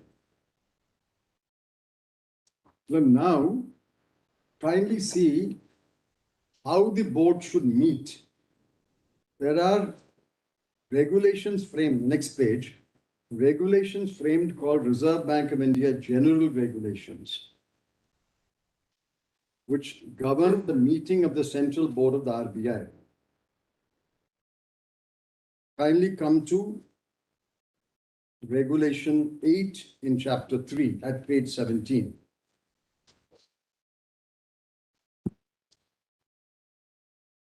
Ordinarily, not less than 1 clear month's notice shall be given for each meeting of the Central Board, and such notice shall be sent to every director to his registered address. Should it be found necessary to convene an emergency meeting, sufficient notice shall be given to every director who is at the time in India to enable him to attend. No business. Finally come to 3. 4 directors, of whom not less than 3 shall be directors nominated under 8(1)(b) or 8(1)(c) of the Act, shall form a quorum for the transactions. Now kindly look at 8(1)(b) and 8(1)(c) again. 4 directors, of whom not less than 3, 8(1) of the Act, 8(1)(b) and 8(1)(c) of the RBI Act,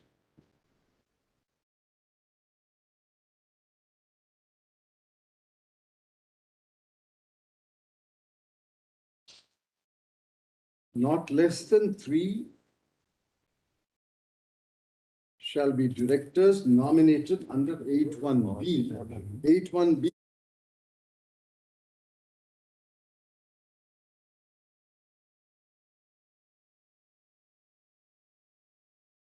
Well, there's no disclosure who attended the meeting, whether the quorum was there, no disclosure by the government, when the notice was given, did they have sufficient notice to travel to Delhi, how many met, nothing has been disclosed in the counter affidavits. Mr. Chidambaram, Rule 8 starts with the expression ordinarily. Correct, Malad?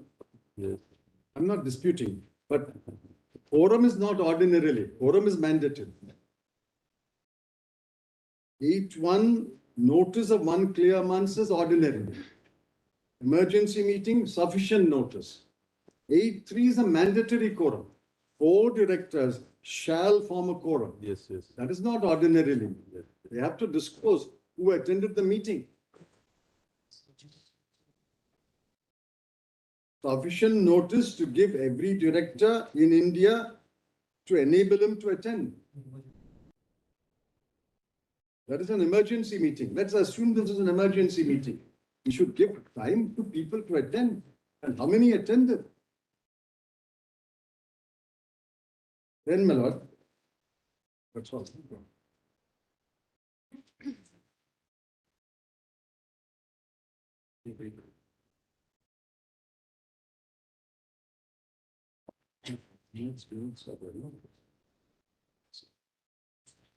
And then the next, italics 4, this is very important. Out of 4, 3 have to be either from 8(1)(b) or C. Yes, I agree. But who attended an 8(1)(b), who attended an 8(1)(c) is not disclosed to your lordships. We don't know who attended. All I know is 8(1)(c), 7 vacancies. There were 3 people in 8(1)(c) and 4 people in 8(1)(b). Out of the 7, did 4 attend? 3 attend? We don't know. And look at 4, my lord, that is more important. A copy of the proceedings of each meeting shall be circulated as soon as possible thereafter for the information of the directors and shall be signed by the chairman at the end of the next succeeding meeting. So minutes should have been kept. What happened at that board meeting? What was the agenda and what was the decision? Nothing has been disclosed to your lordship. Last time your lordships were pleased to observe that keep these documents ready. If necessary, we'll look into it. I had specifically mentioned 4 documents. 7th November letter from the government to the RBI, the agenda note with whatever annexures material placed before the board, the decision of the board, and then the recommendation of the RBI board to the government. And then, of course, the cabinet decision. Nothing has been supplied. Not the letter, not the agenda, not the minutes.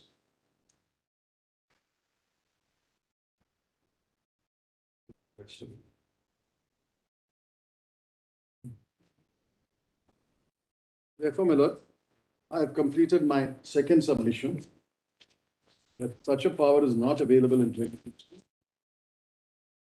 If it's not read down, then 26(2) itself would be unconstitutional. I'll cite the case law at the very end. Now, I'm on paragraph 11, I've completed. I'm on the third submission, paragraph 12.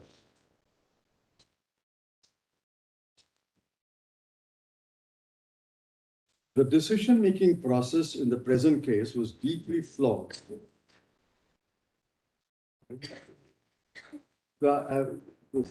Affidavit of page 8, para 12.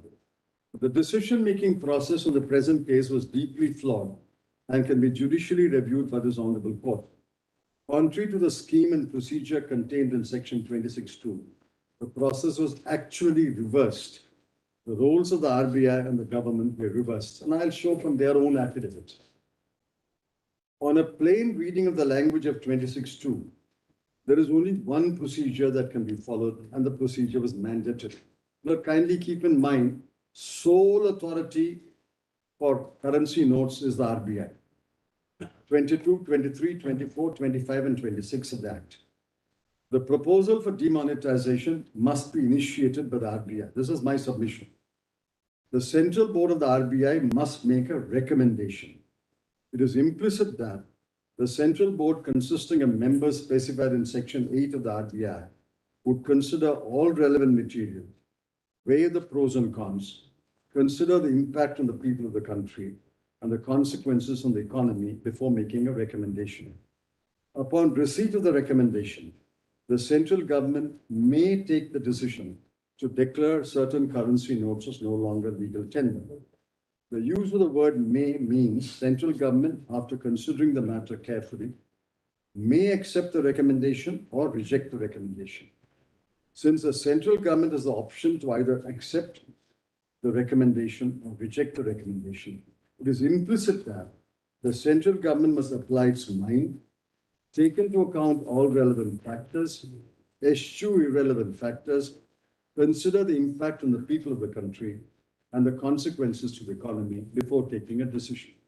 It is implicit in Section 26(2) that adequate time and attention must be devoted by both the central board and the central government before a major step like demonetization is taken. In the present case, the facts and the records will show that the procedure with the implicit obligations was abandoned and the process contemplated under Section 26(2) was turned on its head. The proposal emanated from the central government and was not initiated by the RBI. It was a virtual command by the central government to the RBI, and the RBI meekly obeyed the command and made a recommendation. The central government seized upon the recommendation and promptly demonetized all series of notes in the denomination of 500 and 1,000. No adequate care and consideration was bestowed on the crucial matter by the RBI, and as will be presently demonstrated, no time at all was devoted by the central government before it took the decision to demonetize the notes. It is submitted. The following are the crucial documents which must be produced before this honorable court. The letter of the central government dated 7/11, the agenda note dated 8/11, if any, placed before the Central Board of RBI, and the relevant research papers, background notes, information, data. C, the recommendation of the Central Board dated 8/11 to the central government. D, the note for cabinet, if any, that was placed before the cabinet on 8/11, the actual decision of the cabinet. The petitioner learns, verily believes and states that the letter of the central government dated 7/11 was received by the RBI in the afternoon, early evening at its office in Mumbai. The governor That you of the already told RBI, Mr. Chidambaram. under his instructions, That you already told us. This sequence. I don't have to read it, Miller. I've told you much. This paragraph 3, I've told you much. Quote, it is submitted that on the above facts, the only conclusion that can be drawn is there was no application of mind either by the RBI or the Central Board or the Cabinet of the Government of India. The procedure followed was premeditated. In fact, the procedure that was followed was in total violation of the procedure contemplated in 26(2). The decision-making process was premeditated, rushed, betrayed a non-application of mind, and was deeply and fatally flawed. It is submitted that full information and relevant material were not placed before the Central Board. As will be explained later, the enormous consequences of the impugned demonetization were not known to the Central Board, especially the directors falling under categories H, 1, B, and C, and perhaps even D. No agenda note containing all the relevant material was placed before the meeting of the Central Board. Further, the recommendation of the RBI dated 8/11 to the central government did not contain the full information on the relevant material. Hence, the members of the cabinet did not have the full information on the relevant material, since apparently a decision had already been taken to demonetize all series of 500 and 1,000. The note for cabinet, if any, placed before the cabinet did not contain the full information. In the light of the facts stated above, arbitrary, capricious decision not taken in good faith and normative. But unless this material is available to your lordships, it will be difficult for your lordships to come to a conclusion whether there was an application of meaning. What was the material? I'll show that emanated from the government. I'll show from their affidavit. But my lord, in the absence of this crucial documents and information, which is not put in the public domain, it is 6 years now. Maybe it will come in a RBI series volume 10 years later. The point is, today, my lord, we are challenging it before your lordships, and your lordships must know, what did you look into? What was the information placed? But this is not a guess, this is an informed guess. Nobody was told. Lordship doesn't have to accept my word for it, but I know that nobody was told 86.4% of the currency will be withdrawn. These numbers were simply not available either to the board or to cabinet. Nobody was told that 500 rupee and 1000 rupee notes accounted for 86.4% of the currency. Remember, my lord, in 46 and 78, it was 7 point something and 0.46%. Yeah, you withdrew the entire currency, practically all the currency. Now, my lord, now kindly see. Mr. Chidambaram, Reserve Bank of India is here. He has to answer. I'm sure they'll answer. They will answer. They will answer more tellingly if they place the document for your lordship. Let's see what he is going to say. What was considered? What was the agenda? No. Well, there are Union of India. 906 counter affidavit. No, wait. They filed 3 counter affidavits. One In 2016. way back in 2016. One in 2018. And a short counter affidavit after I filed the additional. I'm on the second counter affidavit they filed in 2018. This is my lord, counter affidavit on behalf of the Union of India in WP 906. It's stated October 2018. 6-volume counter affidavit. First volume of 6-volume counter affidavit. 6 volumes are.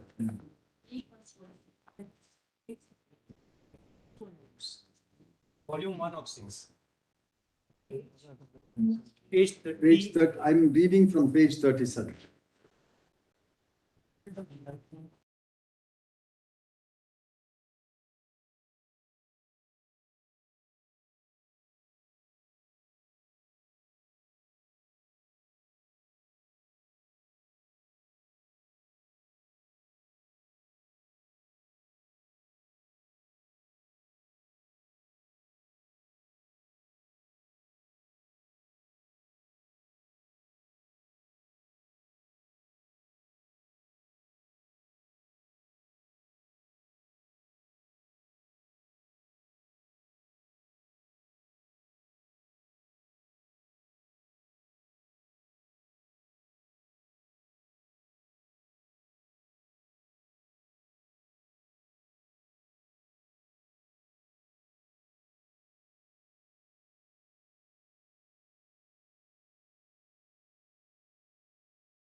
Page 37. The headline, rationale behind demonetization, its implementation. This is Union of India's. Paragraph 29. That in the last few years, the Reserve Bank, in consultation with the Government of India, had been working on introduction of new series of banknotes. Now, this is an admission that banknotes are issued in series. It includes changes for improving existing security features, introduction of new security features, and new design features, including new color scheme new sizes besides a new theme. The primary objective behind this entire exercise is to secure our banknotes against counterfeiting. The Reserve Bank of India also embarks in January 2014. I read to your lordship the circulars on a program to withdraw all the notes issued before 2005. Withdrawal of old series notes periodically is a standard international practice. This is what I submitted. In parallel, Government of India had taken several steps to curb black money and combat terrorism. There were reports by intelligence and enforcement agencies that availability of the then existing high denomination banknotes made it easier for black money holders, and counterfeited notes in high denominations were being used for terrorist financing. This is the crucial paragraph. The Government of India and the Reserve Bank consider that the introduction of new series of notes could provide a very rare and profound opportunity to tackle all the three problems of counterfeiting, terrorist financing, and black money by demonetizing the banknotes in high denominations of 500 and 1,000, or by withdrawing legal tender status of such banknotes. The Government of India, therefore, on 7/11/2016, advised the Reserve Bank that to mitigate the triple problems of counterfeiting, terrorist financing, and black money, the Central Board of the Reserve Bank may consider withdrawal of the legal tender status of the notes in high denominations of 500 and 1,000. It was advised in that letter that cash has been a facilitator of black money since transactions made in cash do not leave any audit trail. Elimination of black money will eliminate the long shadow of the ghost economy and will be positive for India's growth outlook.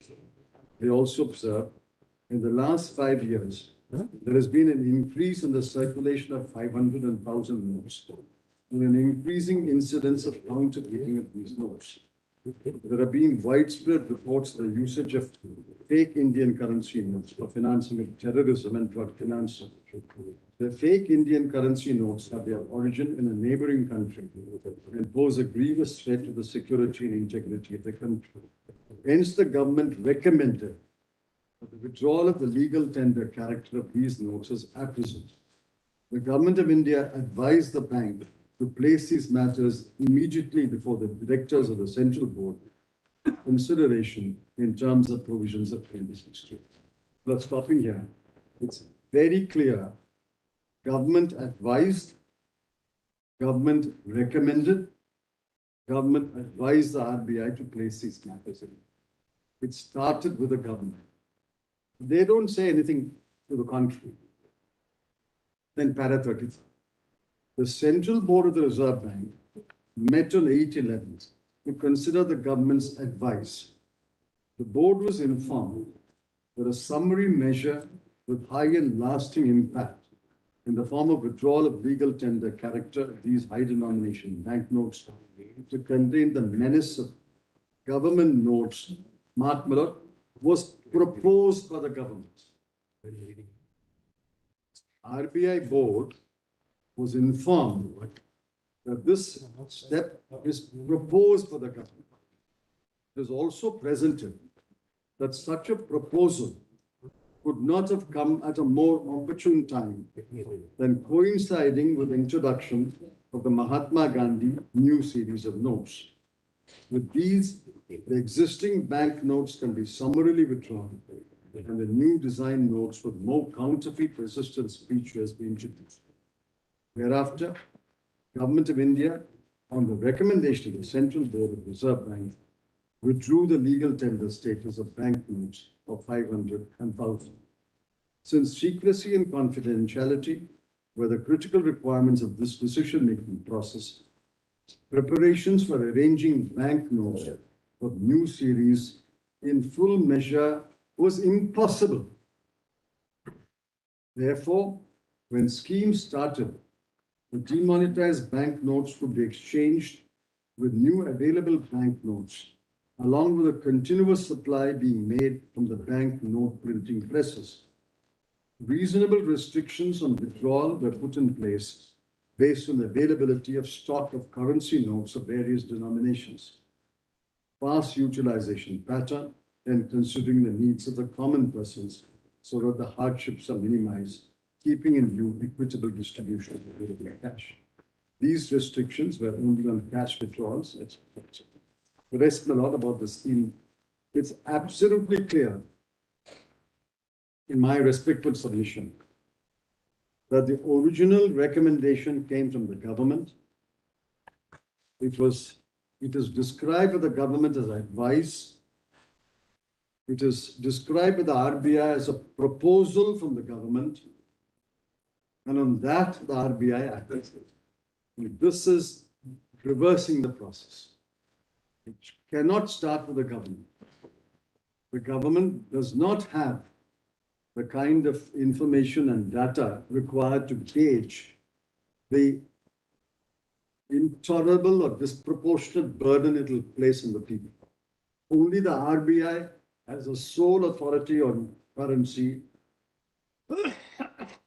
has that information.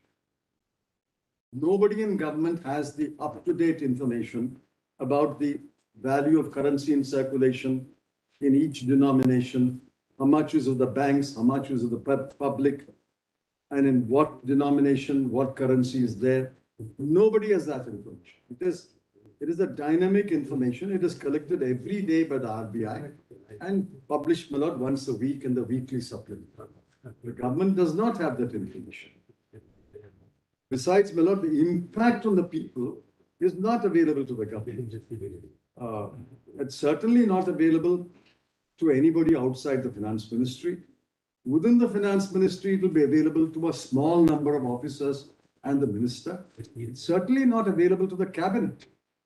Therefore, my lord, advisedly, Parliament law says the recommendation must start with the RBI.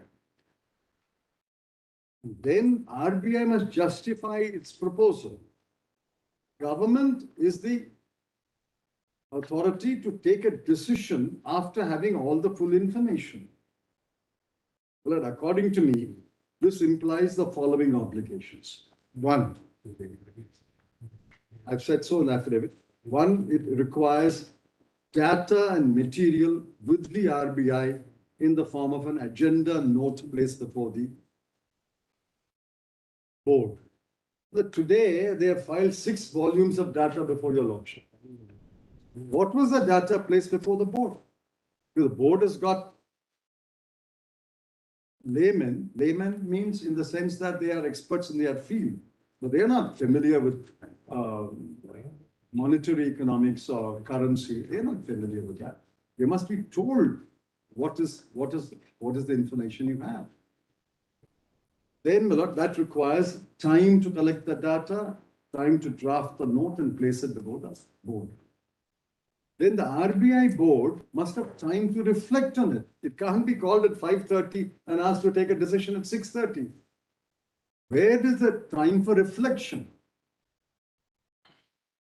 There's no time was given for reflection.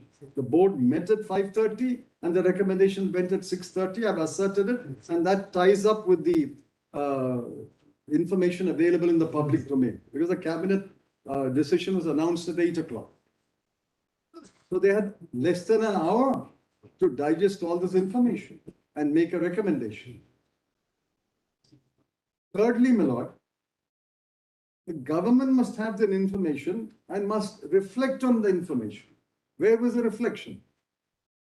The finance ministry did not reflect upon it. It went straight to the cabinet. No other minister had any information. And at the cabinet was a note placed before the cabinet incorporating the material and the recommendation. We don't know. Nobody has told your lordship that. The cabinet is already meeting. I've said so. Cabinet is already meeting. And this recommendation is carried by hand to the cabinet.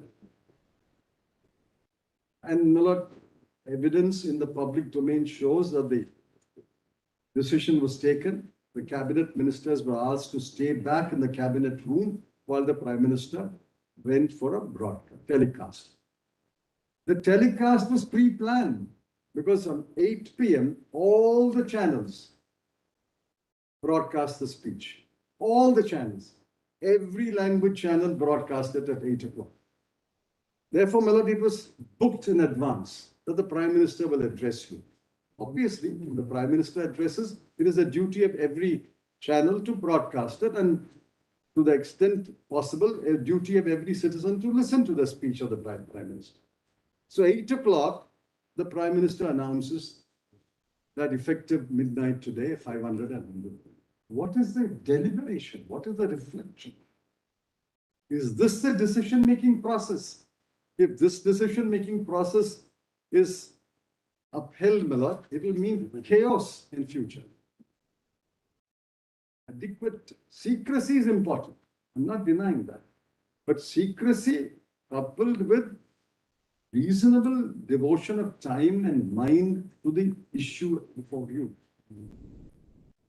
It can't be, well, even war is declared in secret, but enough time and application of mind is there before war is declared.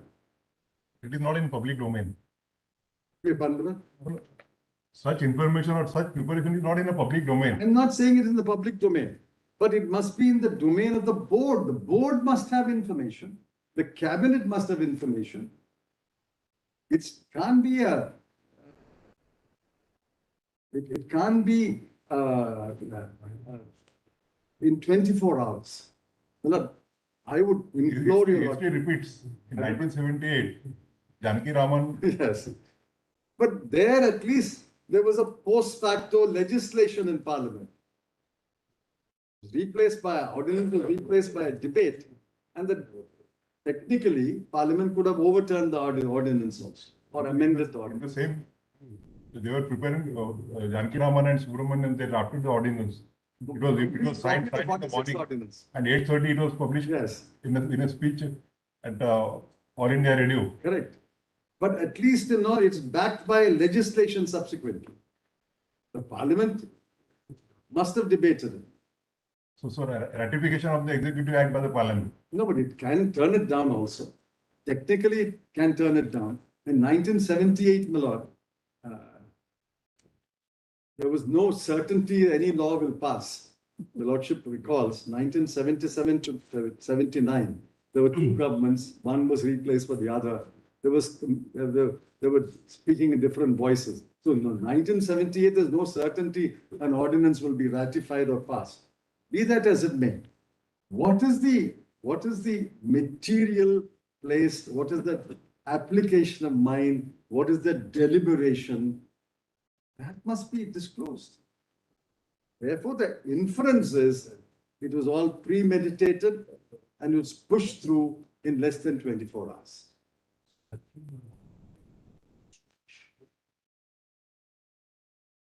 The same story is repeated in the last affidavit filed on 16th November 22, a short affidavit by the Union of India.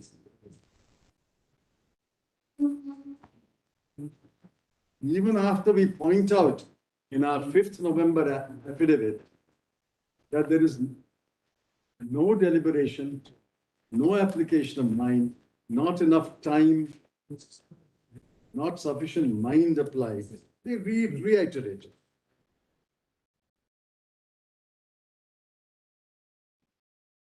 November 2020. Yes, 16 November 22. There's another one, No, 21st November. RBI. We'll come to the RBI later. We are on Union of India. That is in my Ivan's case, specific to that. Now, finally come to paragraph 14, page 7. Even after we point out on our affidavit of 511, which I read to your lordship, but this was all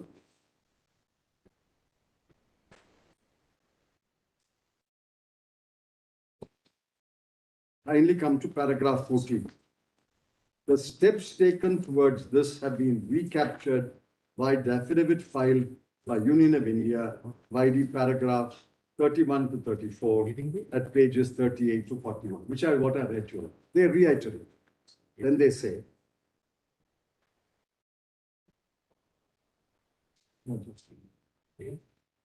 Kindly come to paragraph 16. Secrecy and confidentiality were critical requirements of this consultation and decision-making process. That's all, my lord, they say in this affidavit. They reiterated what they said earlier in para 31 to 34, and I would therefore submit, my lord,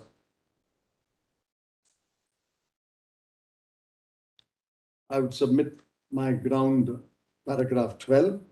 The decision-making process is deeply flawed. This is not a fair decision-making process, and therefore your lordships can review it.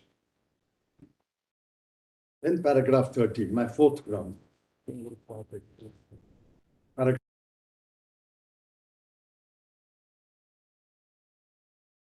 Start at 2 again. Very well.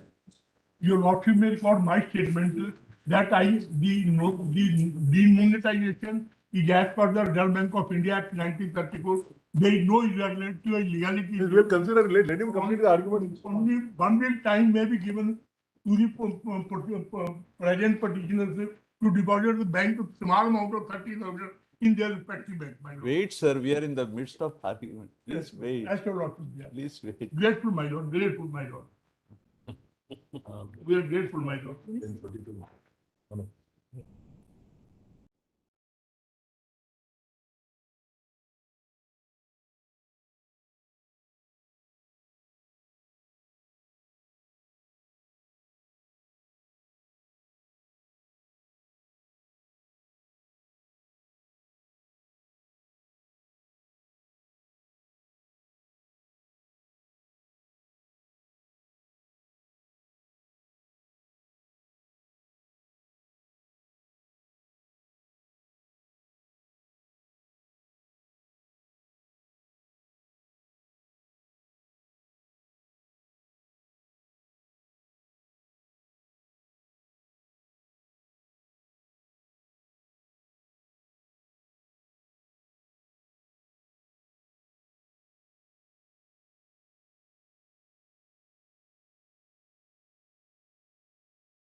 But I was on paragraph 13 of my additional affidavit, proposition 4, 10, 11, 12 I've completed. Paragraph 13 at page 12.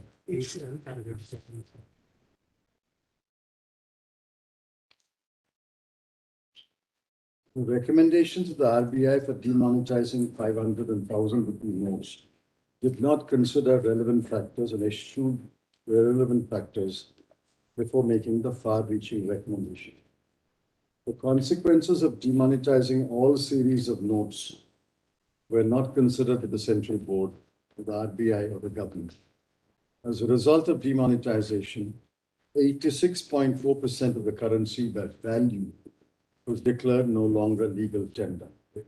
In terms of absolute value, the amount to 15,44,000 crore out of the total of 17 lakh crore. 2,300 crore distinct notes have become illegal. The most used currency notes in 2016 were obviously 500 and 1,000, where they accounted for 86.4. Since they were demonetized overnight, millions of people were left with no valid money to buy food, milk, or even medicines. Thousands of families went without a meal, 9/11, 10/11. Voluntary organizations had to distribute free food. Since the invalid notes could be exchanged in specified bank branches, it has been estimated that on average 11 crore people stood in queue every day to exchange notes. Wholesale markets were shut down.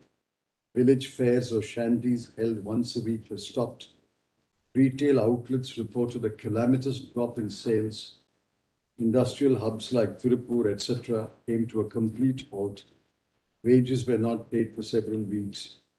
Casual laborers represent 33% of all employed persons in India, and the number is estimated at 15 crore individuals. All of them were without jobs overnight and consequently without daily wages. Street vendors like vegetable sellers, food sellers, tea stalls, etc., could not ply their trade and went without income for several days. It was a sowing season, November. Since DCCBs were not allowed to exchange currency notes, millions of farmers were unable to withdraw or deposit money. They could not draw money to buy seeds or fertilizers. Moreover, their produce suffered a huge crash in prices, as seen in the table below. Well, these are official NSO statistics from the Ministry of Consumer Affairs and Commerce. Wholesale market prices crashed between 8th November and 14th December. Kindly see, Miller, every commodity, there was a steep fall in prices because there was no demand. And even the supply chain was disrupted. Moreover, even the logistics of demonetization have not been considered. This is the point I made earlier. I emphasize that. Over 2,300 crore notes were demonetized. Governments and RBI's printing presses in November 2016 could only print 300 crore notes per month. This gross mismatch meant it would take several months to even print the notes, making it impossible for all persons to exchange their notes within a reasonable time. Further, the government did not even consider the fact that over 215,000 ATMs would have to be recalibrated. In fact, in the initial days, the ATM did not take the 2,000 rupee note because it was not recalibrated. They did not consider that the 138,626 bank branches in India, over 2/3 were located in metro, urban, and semi-urban areas, with only 1/3 in rural areas. 90% of all ATMs were located merely in 16 states. Look at the next sentence. 7 states in the Northeast had only 5,199 ATMs, of which 3,645 were in Assam. So what about Arunachal, Mizoram, Meghalaya? This would mean that individuals living in rural areas and those in the Northeast would be disproportionately and adversely impacted. They would have to travel to other cities or towns to stand in lines to exchange notes. It is submitted that all these facts, this is my allegation, possible consequences were not duly researched or documented with RBI. nor were they placed before the central board, nor were they spelled out in the resolution recommendation of the central board, nor were they placed before the cabinet. Yet without knowledge of these facts, data and horrendous consequences, with the support of the cabinet decision, the executive government announced the impugned demonetization at 8 p.m. on 8/11. The consequence of not considering all the factors mentioned above was that demonetization cost the economy about 1 to 2% of the GDP, 150,000 crore. Further, as per data from the Center for Monitoring Indian Economy, millions of jobs were lost between January to April due to demonetization. Decision-making process was hopelessly and fatally flawed. Now I'll go on to the next proposition. The stated in the impugned notification dated 8/11 were false and illusory objectives that could not have been achieved, and in fact were not achieved for the impugned demonetization. The notification dated 8/11, your Lordship may kindly have that notification, which is at page in Mr. Jaideep Gupta's compilation, it was at page 13.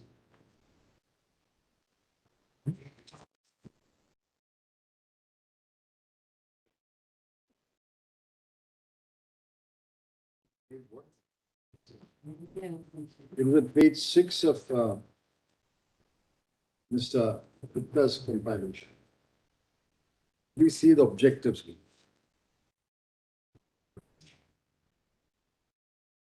This is issued on 8/11 after the Honorable Prime Minister's announcement. Whereas the Central Board of Directors May hand over a convenient compilation of all these in one place. has been given by RBI. We have two. Okay. They have already, Lords has already got the RBI's. Keep it. Whereas the Central Board of Directors of the RBI has recommended that banknotes of denominations of the existing series of the value of 500 and 1,000 should be seized to be tenor. Page 6. In fact, you wrongly said page 6, it is page 4. Page 3 and 4 in that compilation. I'm reading from my compilation. SO 3407E. Yes, 340. The Lordship have seen it, but I want to show the objectives, which I skipped first time. Whereas it has been found that fake currency notes of the specified bank notes have been largely in circulation. So specified is 500 and 1,000. So they say fake currency of 500 and 1,000 have been largely in circulation. It has been found to be difficult to easily identify genuine banknotes from the fake ones, and the use of fake currency is causing adverse effect. That is point 1. Objective 2. It has been found that high denomination banknotes are used for storage of unaccounted wealth, as has been evident from the large cash recoveries made by law enforcement agents. That is black money. Then 3.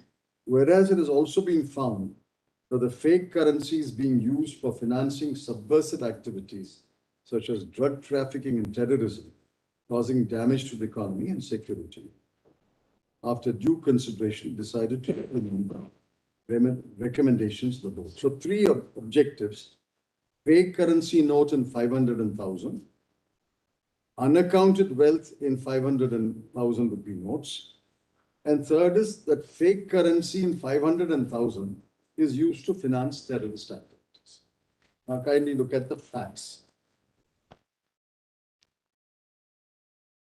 I'm reading from page 16.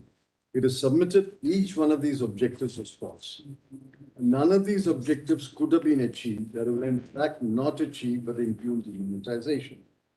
Regarding A and C, they are related, but not fake currency. It is submitted that one of the purposes of demonetization is to draw people holding fake currency to exchange it for genuine currency, taking advantage of the exchange mechanism. When a fake currency note is detected by a bank officer, he is obliged to impound it and report the same to the RBI. RBI would destroy the note, thus taking the fake currency out of possible circulation. if the fake currency is not exchanged in a bank, this is the question which my Lord Justice Ramasubramanian put to me last time. It will remain in the hands of a fake currency holder and will be temporarily unusable as long as new currency notes of the same denomination are not issued. 500 and 1,000 will be immobilized as long as new 500 and 1,000 are not issued.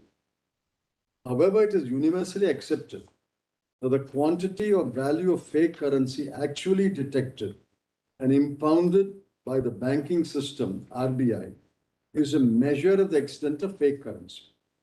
It is submitted. Annual report of the RBI for the year 2016-17 reported only fake currency of the value of 43 crore was detected in the nearly 15.31 lakh crore of currency exchanged. Out of 15.44 lakh crore, 15.31 lakh crore was exchanged. Out of that, they found 43 crore as fake currency. That fake currency represented 0.0028% of the total currency notes that were returned exchanged. So how does the objective of weeding out fake currency achieved? Because practically 15.44, 15.31 was exchanged. Good currency was given for the exchange currency. Some of them was fake, and you detected 0.0028. Now, 0.0028 is 1 out of 10,000 notes is fake. That fake currency represented 0.0028. Hence, the But Mr. Chidambaram, we can also assume that the holders of fake currency may not have come forward. That is only 15.44 lakh minus 15.31 lakh. 15.31 came back. Total 500 and 1,000, 15.44 lakh. Out of which 15.31 came back to that is the RBI report. So effectively only 0.13 lakh crore, that is 13,000 lakh crore remain. That is temporarily, assuming all of that is fake. No, I don't think assuming all of that is fake. I'll tell you, Lordship, why. Reports say, and contemporary reports, I don't think they can deny it, there is fake currency there is Indian currency in Nepal. Indian currency is perfectly legal tender in Nepal. For all that, the Nepal Central Bank, Reserve Bank, and the Nepalis are in India, they go back, their families. The currency with them is not necessarily fake. That is part of the unreturned currency. Okay. Unreturned currency, one. Second, Indian embassies abroad, Indian consulates abroad have Indian currency. Maybe they were returned later, but if they were returned, it will be 15.31. But Indians abroad, millions of Indians abroad have Indian currency. They're entitled to keep Indian currency. Like an Indian can keep a certain amount of dollars and certain amount of pounds. An Indian abroad, NRI, OCI, they can also keep Indian currency. Like my learned friend. They would not have returned it. That is also part of this 13 lakh crore. Therefore, not necessarily all of that is fake currency. In fact, according to me, portion of that was fake currency. As my Lord said, they feared to exchange it. Therefore, they did not exchange. This is what I'm willing to accept that. I'm willing to concede that. But it can't be 100% of the unreturned currency was not fake. Because Nepal had Indian currency. And my Lord, Indian currency is, by 2016, Indian currency is tradable in international exchange markets. Earlier, Indian currency was not tradable. Today, you can go to Singapore and ask for Indian currency. That exchange, the change counter will give you Indian currency if you want. You can surrender the Singapore dollars which are left with you and take Indian currency and come back to India.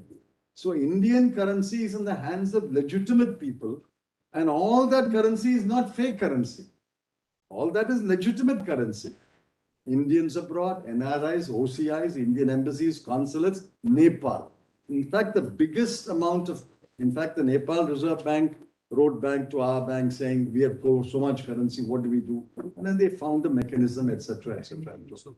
The point is, bulk of the currency, 15.31 out of 15.44, that threw up 0.0028% of fake.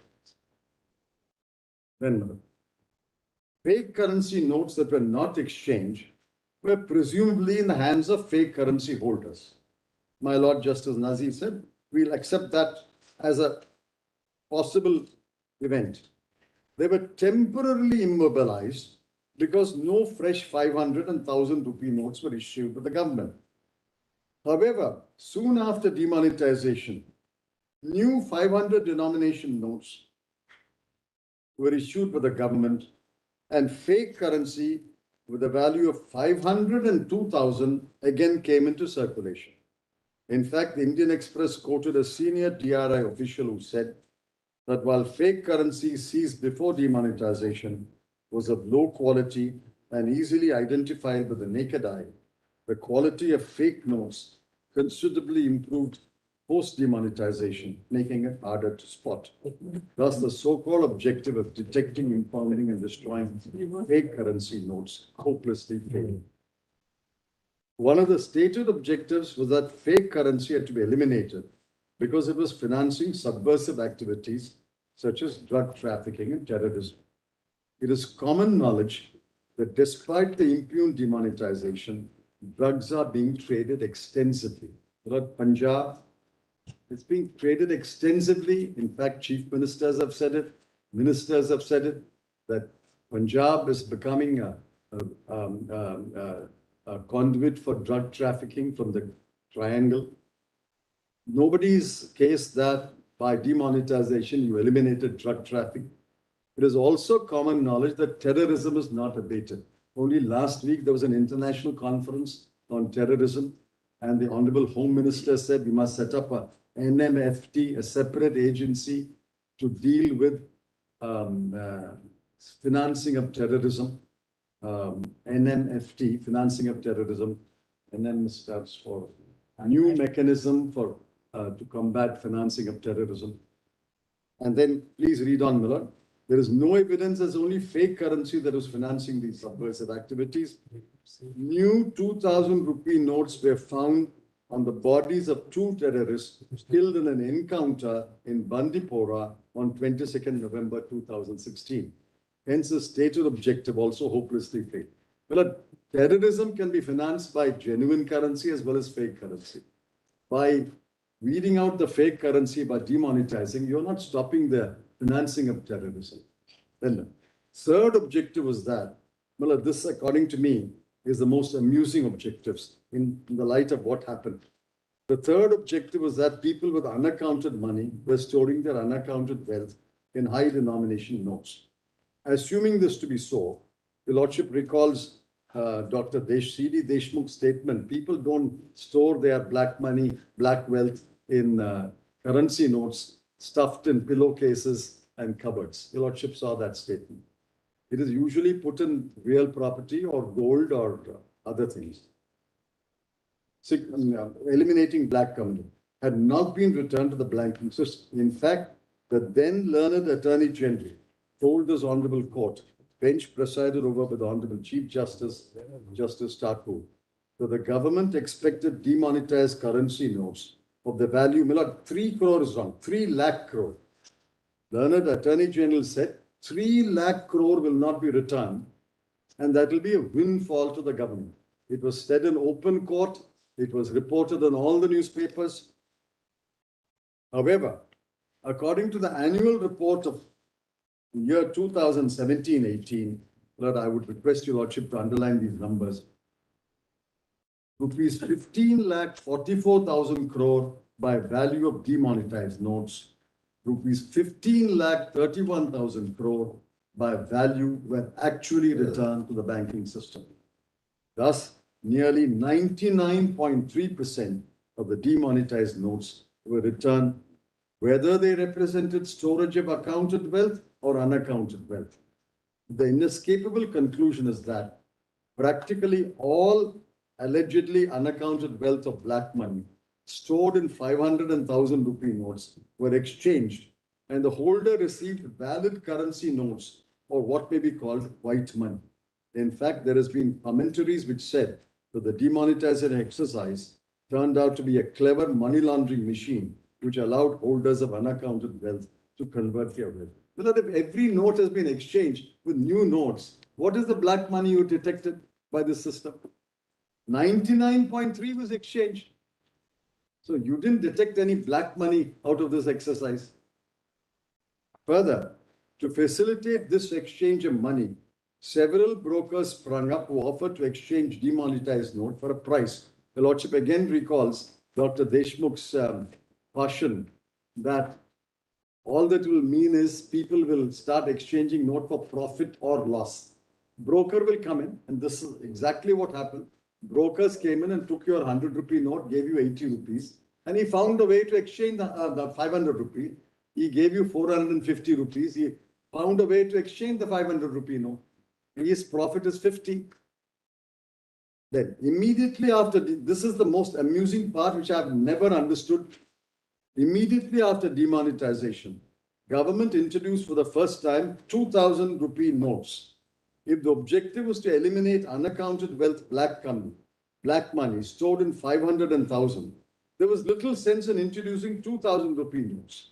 What would require 4 notes of rupees 500 or 2 notes of rupees 1,000 could be easily stored and more conveniently in 1 note of 2,000. Thus, the introduction of 2,000 rupee notes immediately after demonetization actually facilitated holders of black money. That black money was in fact stored in 2,000 rupee notes was proved shortly when the Income Tax Department and the Directorate of Revenue Intelligence in their searches and raids shortly after demonetization seized alleged unaccounted wealth in the form of 2,000 rupee notes. Thus, instead of eliminating unaccounted wealth, black money, demonetization, and the introduction of 2,000 rupee notes actually facilitated storing unaccounted wealth in high value. But realizing it later, they've discontinued the 2,000 rupee notes. The Lordship remembers that famous episode where Mr. Ram Jethmalani tried to prove that 1 crore can be stuffed into a suitcase. Lordship may have. Now, the highest note was 1,000.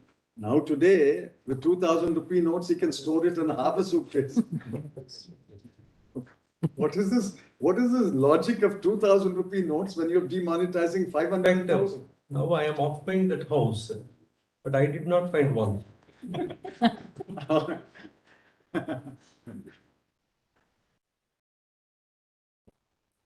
Thus, every one of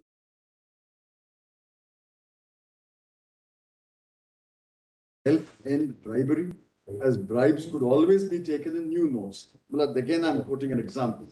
A case of bribery was reported from Gujarat, where officials of the Kandla Port Trust were caught receiving 124 notes of rupees 2,000. So you can bribe a person in 2,000 rupee notes. How is corruption, how is black money, and how is counterfeit? Those objectives are achieved by demonetization. Nobody's even, there's huge criticism of these 3 objectives. The only relevant objective of demonetization is what I said, namely unusable or unused currency and hyperinflation. These are all false objectives. In fact, the data will show they were not achieved. The Central Board of the RBI had a duty to caution the government, following, if I may add, Dr. Deshmukh and Dr. Patel, that the 3 objectives could not be achieved by demonetization. Since after receiving the recommendation of the RBI in the impugned notification dated 8/11, the 3 objectives were reiterated. The only conclusion that can be arrived at is that the government had set false objectives in order to justify its arbitrary and illegal action. The next proposition, Murad, is 6th. This is important, Lord, and I rely upon case law. I'll speak to that. Applying the test of proportionality, the alleged recommendation of the RBI and the impugned decision of the government deserve to be struck down on the ground. The demonetization, in the manner it was done, imposed a disproportionate and intolerable burden upon the people, resulting in loss of hundreds of lives and loss of livelihood for millions of citizens. This honorable court has in a catena of decisions held that every decision of the government must be tested on the doctrine of proportionality. It is submitted that the doctrine of proportionality would apply even to decisions presented as economic decisions.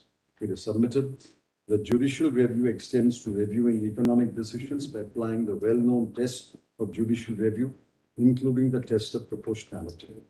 Applying the test of proportionality to the impugned demonetization. It is submitted.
What can be done now? It is over now.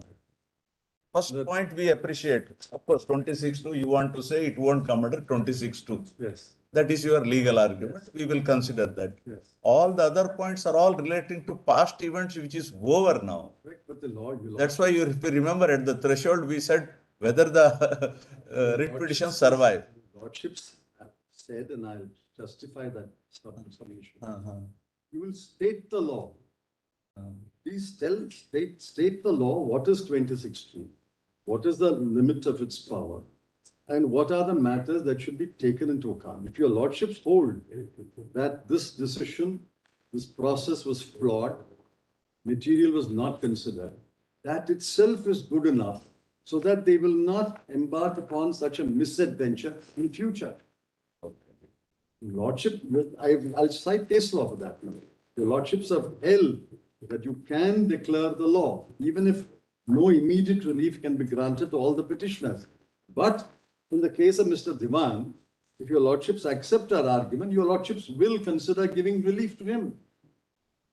And the other gentleman who had 30,000 rupees, relief to him. He should be given relief.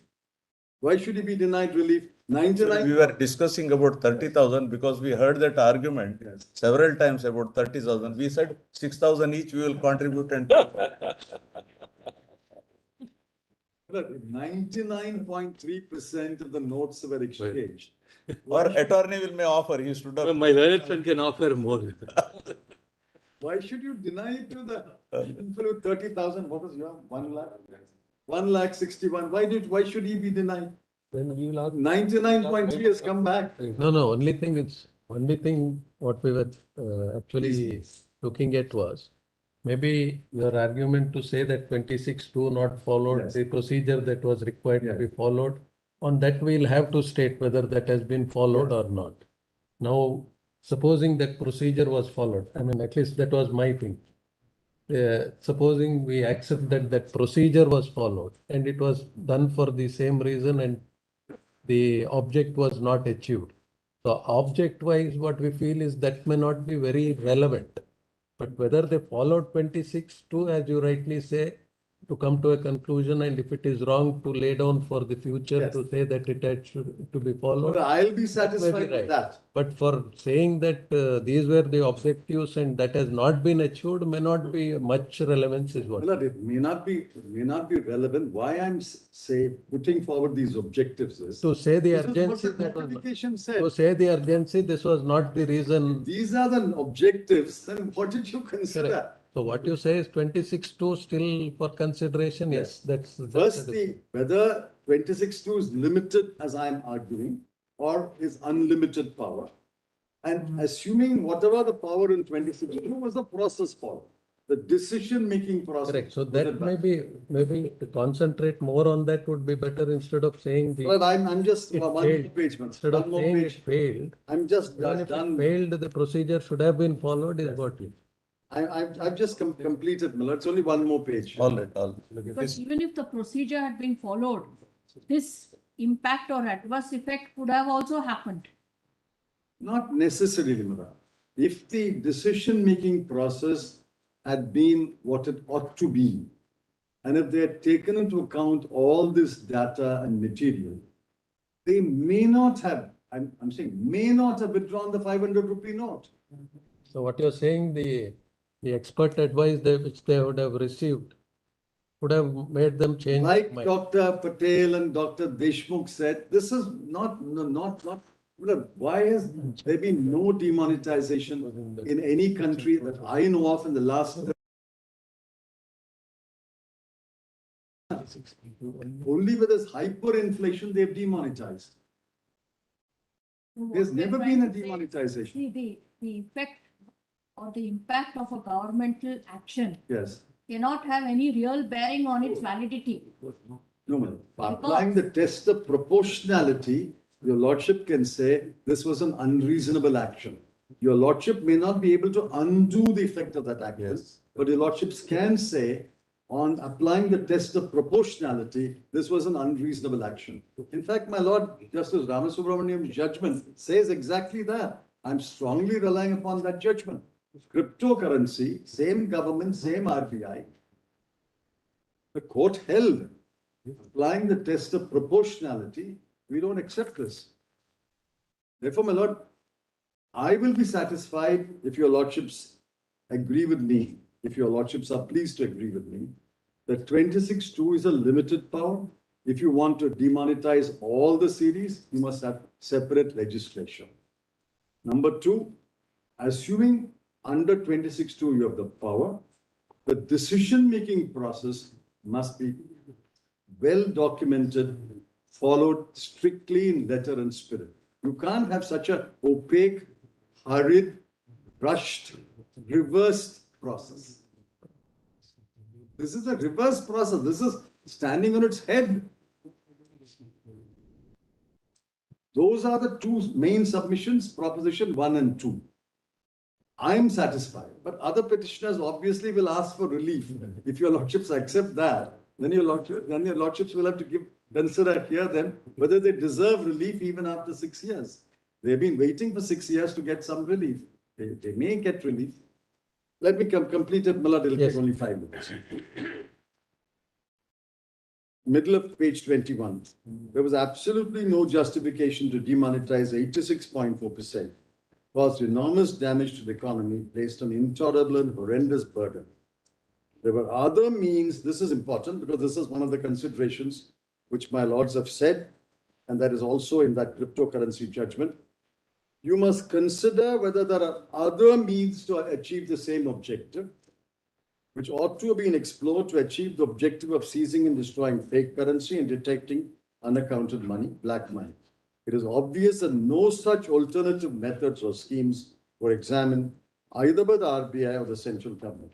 If any such alternative methods or schemes were examined by the RBI or the central government, respondents 1 and 2 are obliged to place before this court evidence that such an examination was undertaken, and after examination of all the alternatives, the RBI and the central government came to the conclusion that demonetizing 500 and 1,000 was the best method of achieving objectives.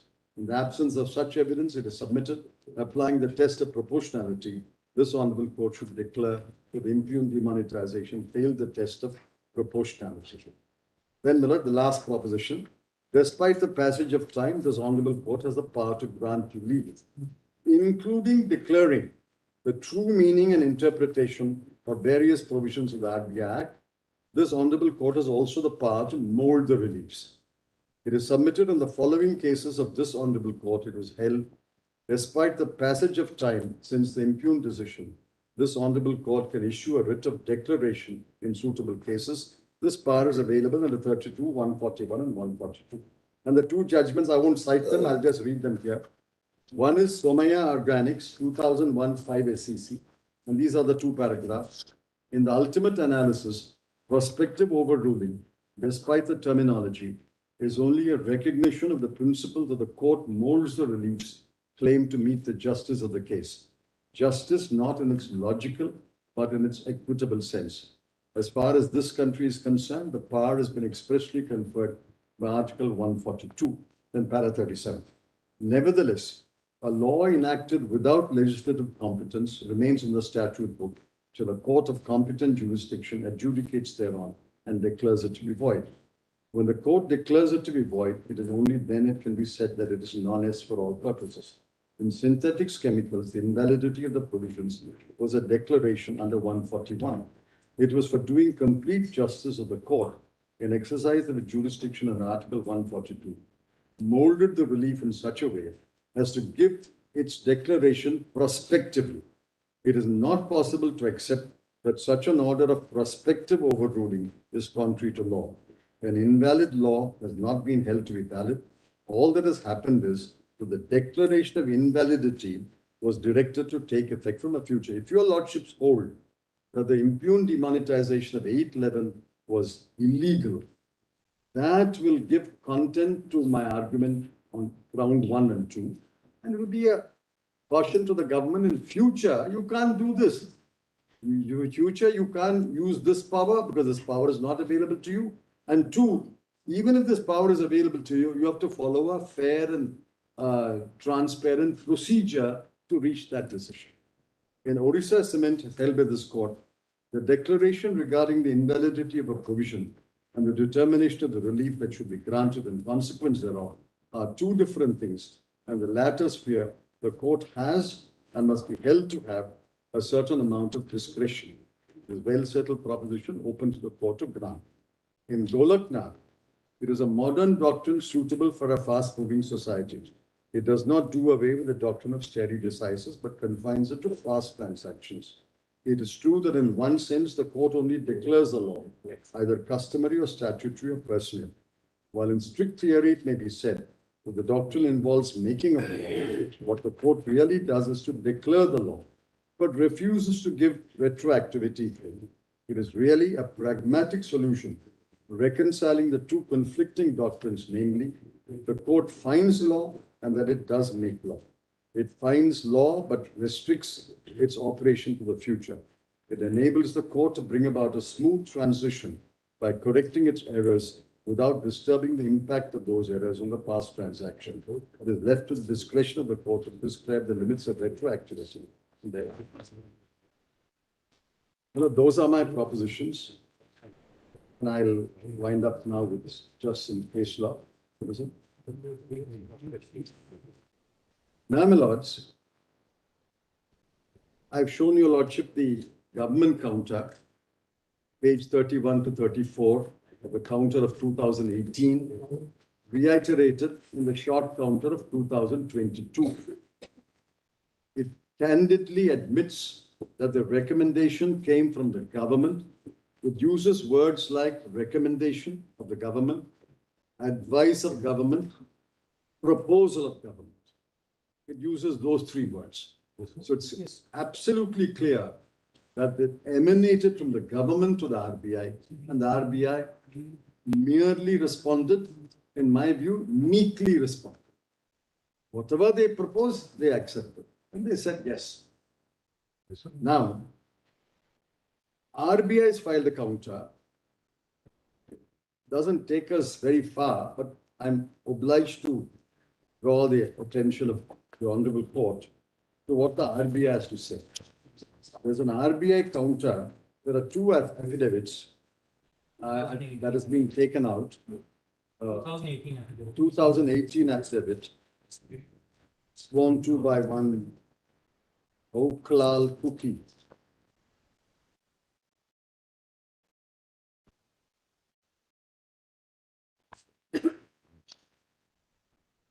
But here as well, my lord, we have prepared a compilation of all the affidavits filed by RBI in this matter.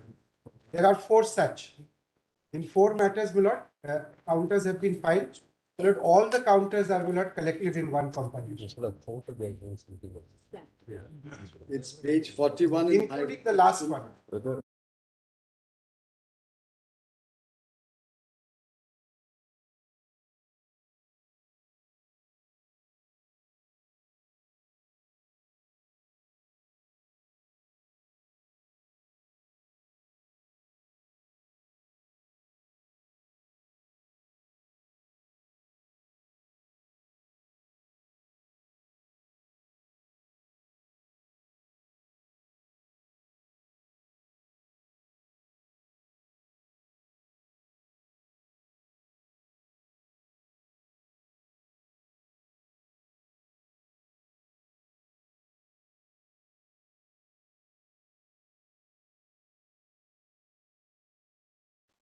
It's sworn to by one Oaklal, son of Yes. Cookie. Is it page 37 in this compilation? Yes, yes. No, my lord. Yeah, if my learned friend is looking at the last one, the first one, 37. yeah, page 30. I just want to show, your lordship may keep that for me. Yes. Now kindly see paragraph 4. Yes, paragraph 4. This is the opening paragraph. The Deputy Governor's memorandum recommending withdrawal of legal tender status of banknotes 500,000, along with a copy of the letter number so-and-so dated 7th November. Fortunately, my lord, the number has been disclosed here.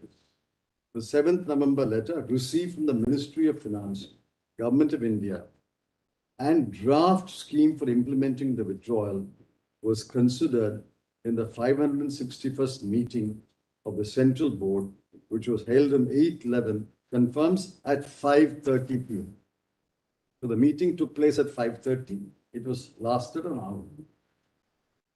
Now, apart from this, there's nothing disclosed about what the contents of the letter was and what the contents of the recommendation is. The rest is all, my lord. Kindly see the language. But the board discussed various relevant aspects of the matter. That the board was assured that matter has been discussed. I can't understand. How can the board be assured that matter has been discussed between central government and Reserve Bank? Who assured whom? The board was assured that matter has been discussed between central government and Reserve Bank and have been under discussion over the last 6 months. This is not stated in the Government of India's affidavit. The proposed step presents a big opportunity to take the process of financial inclusion and incentivizing use of electronic modes of payment. These are very different objectives. These are not mentioned in the notification. Financial inclusion and incentivizing is nowhere in the notification. This is a very different objective, digitization.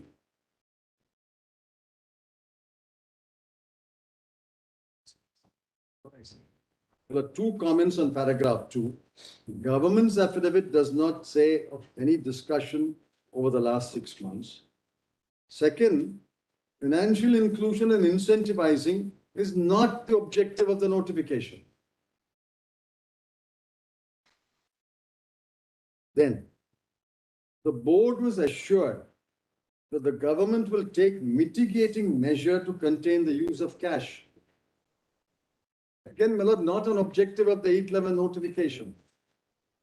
Objective of the 811 notification is only three: weeding out fake currency, unearthing black money, stopping fake currency financing terrorism. Nothing about using less cash. Then the board considered the memorandum and after detailed deliberations concluded in larger public interest, the balance of advantage would lie in withdrawal of legal tender of 500,000. Accordingly, it was resolved by the Central Board for recommendation of the withdrawal of legal tender of the old banknotes. I don't understand. Old banknotes. Where do you get old banknotes? All banknotes are 500,000. Did they have in mind only old banknotes, old series? All banknotes were being demonetized. And the affidavit says withdrawal of legal tender of the old banknotes. What is old, Miller? It shows complete non-application of mind in filing this affidavit.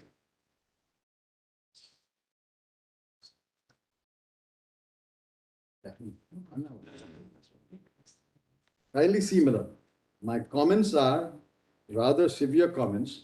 One, there's no disclosure of any discussion in the Union of India's affidavit. This financial inclusion and incentivizing use of electronic modes is not an objective of 811. Less cash is not the objective of 811. And they say we are recommending withdrawing of legal tender of the old banknotes. They were under the impression only old banknotes will be then over the 5:30 they meet. 8 o'clock is the Honorable Prime Minister's announcement. So you have 2.5 hours. In 2.5 hours, all these momentous events took place. Agenda note placed, discussion, detailed deliberations, then recording it, typing it, or transmitting it to the cabinet, cabinet note being prepared, cabinet considering and announcing. What kind of a decision-making process is this? This is the most outrageous decision-making process which makes a mockery of the rule of law in this country. This decision-making process must be struck down by your lordships as saying this is a flawed, deeply flawed decision-making process. Then, my lord, kindly come to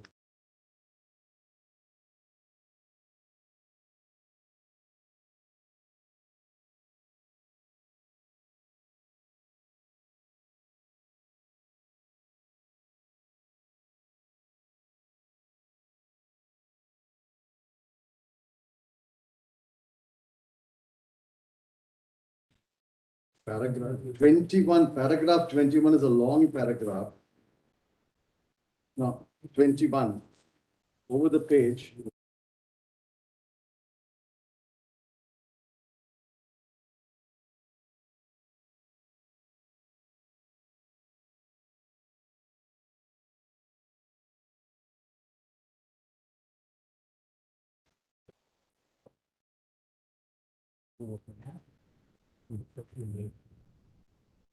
It is further submitted that Section 26 provides for legal tender.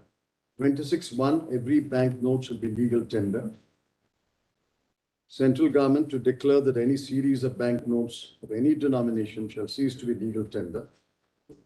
The procedure for conducting the business of Central Board has been provided under the Reserve Bank of India regulation, which I showed to your lordship.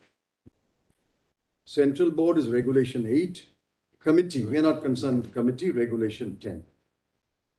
In compliance with the provisions of Section 26, read with Regulation 8, the meeting of the Central Board and the Committee of the Central Board. Well, a Committee of Central Board is subsumed in the Central Board.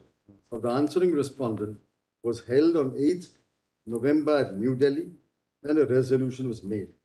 After the resolution was passed, The same was communicated to the central government on 8/11.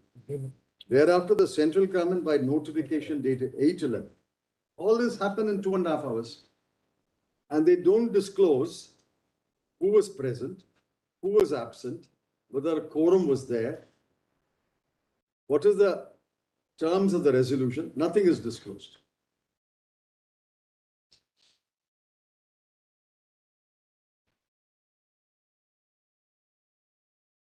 But the rest of this affidavit,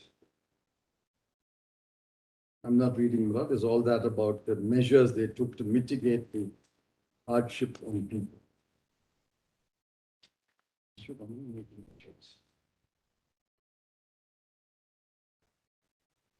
The second affidavit is filed one Mr. H.S. Parihar. This is just now 2020. I'm sorry.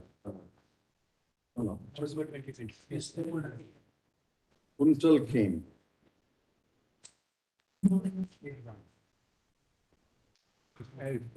It's part of page one.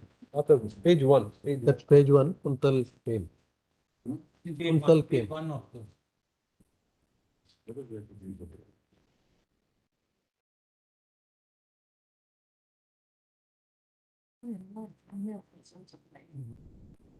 So kindly come to paragraph 21, Lord. Oh, yes. That on 12/10/22, when this honorable court heard the subject matter and the intervention applications, learned senior counsel appearing on behalf of the petitioner Adil Alvi, my client, placed certain broad heads on which arguments were proposed to be advanced on behalf of the said petitioner. The said submissions have been followed up by the detailed additional affidavit dated 4/11. Well, it was served on 5/11 and filed here on 7/11, the affidavit which I read. So they are aware of that affidavit. They acknowledge that affidavit, but don't deal with the facts mentioned and the data mentioned there. Now kindly come, my lord, to page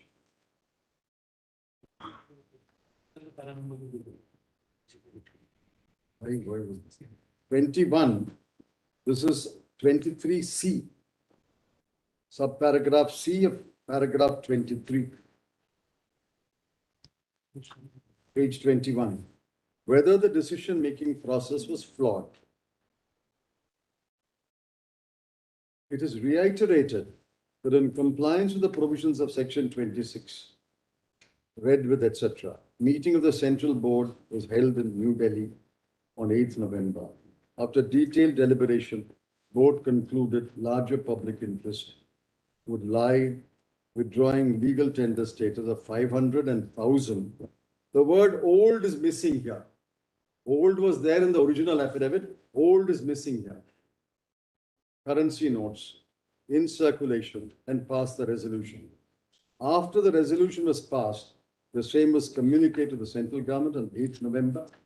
Therefore, it is not correct to say, to contend that roles of RBI were reversed. But roles of RBI were reversed is apparent from the Union of India's affidavit.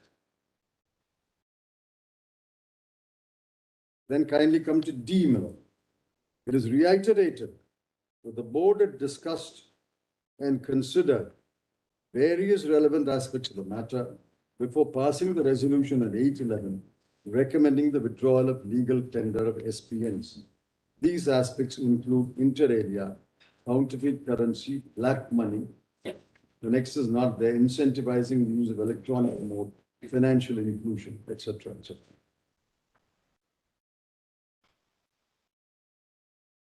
Then page 29,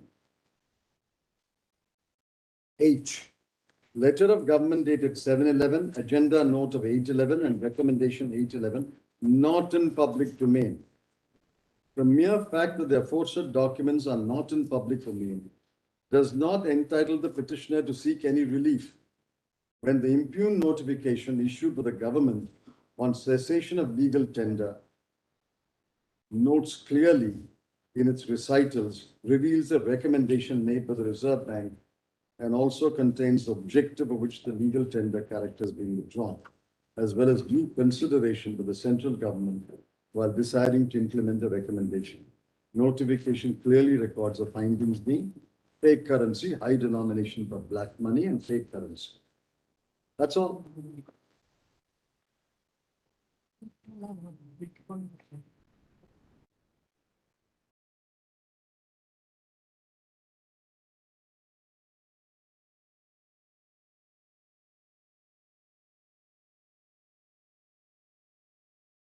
The documents. What these are? How do these affidavits advance our case? Let them show the documents. 711, 811, 2, 3 documents, and finally the cabinet decision. But I'll conclude with just by indicating the case law.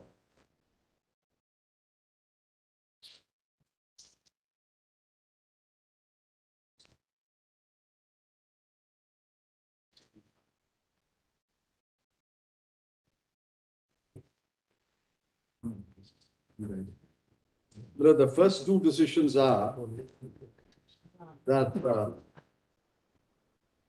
that is a second proposition. If my first submission is kept aside, the second submission is 26(2) confers an unguided, uncanalized power. There are two judgments. AR 1960, Supreme Court 554. They were the books. That's all. So. This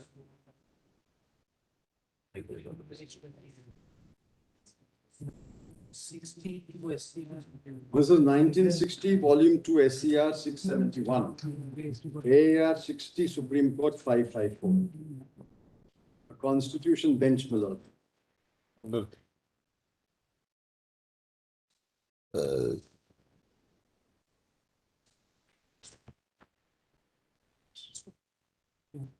Well, I'm only reading few sentences which are relevant.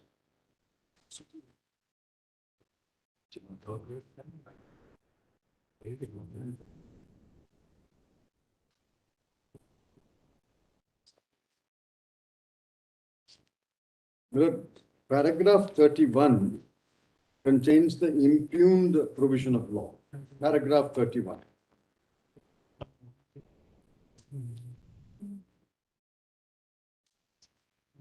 The power given to the authority, paragraph 31.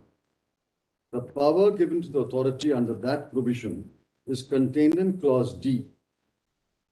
Subject to the provisions of this act, no person shall take any part in the publication of any advertisement referring to any drug in terms which suggest or are calculated to lead to the use of that drug for the diagnosis, cure, mitigation, treatment, or prevention of any venereal disease or any other disease or condition which may be specified in rules made under this act.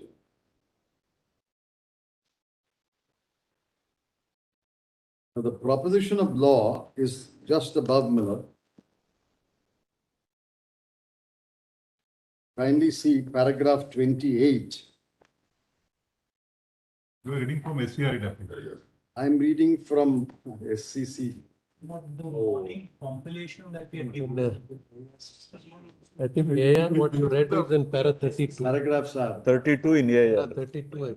Morning compilation, it's the last, it's annexed as the last. Last judgment, yes. Hamdard Dawakana is enclosed, correct. Now we are at, you tell us paragraph, we can. Because for the petition, it was argued. well, I'm reading.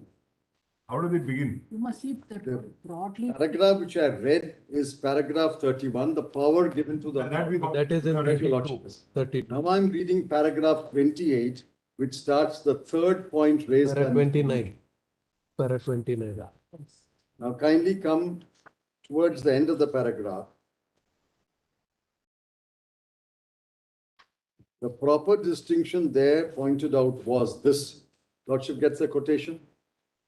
There's one quotation to put it to the language of another amendment. Yes. And the second quotation.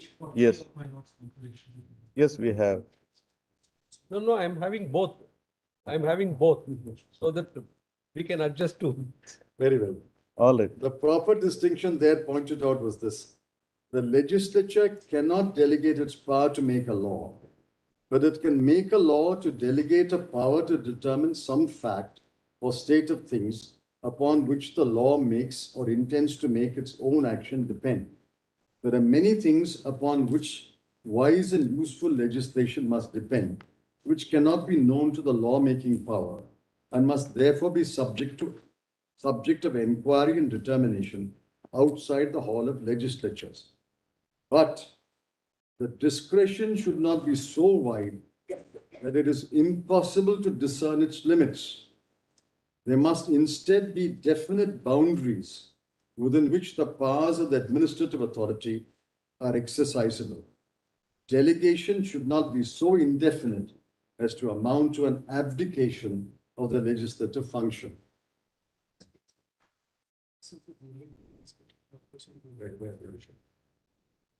Now, my lord, the conclusion about this case starts in the paragraph reading 4 paragraphs below.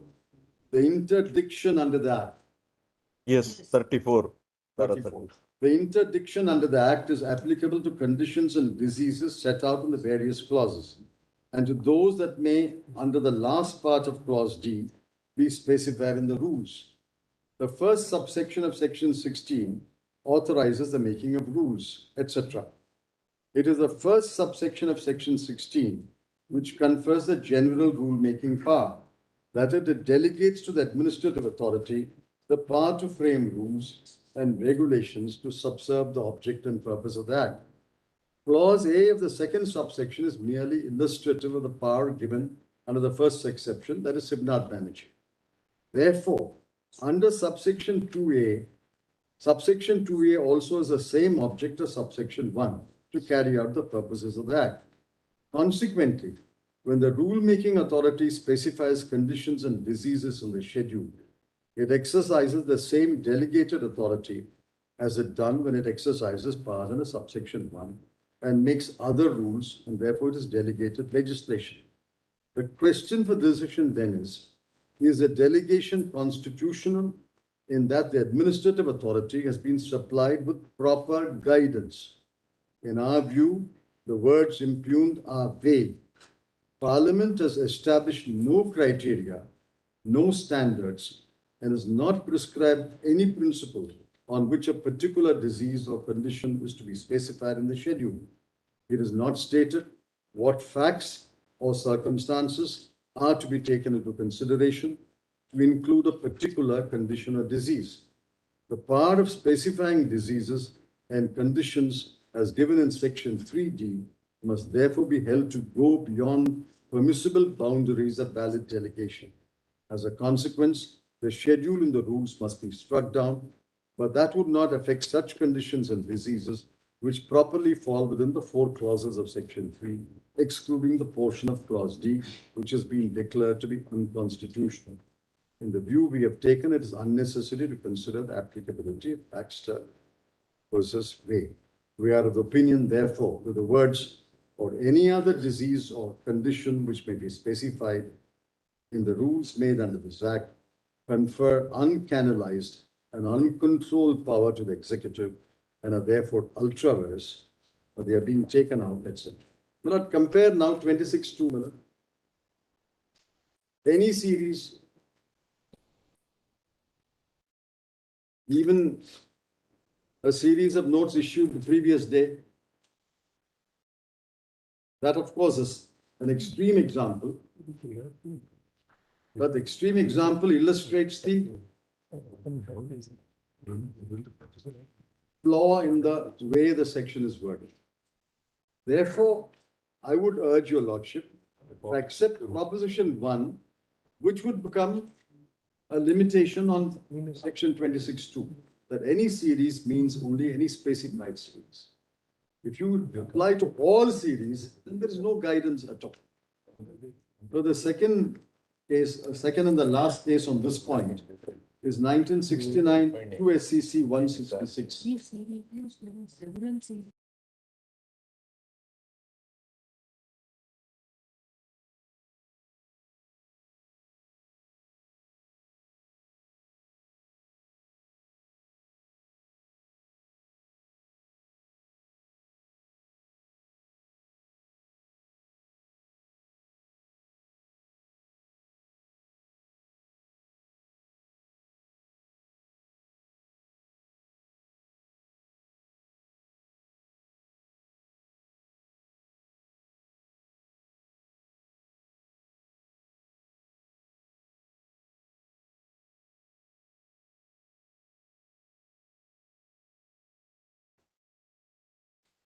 19.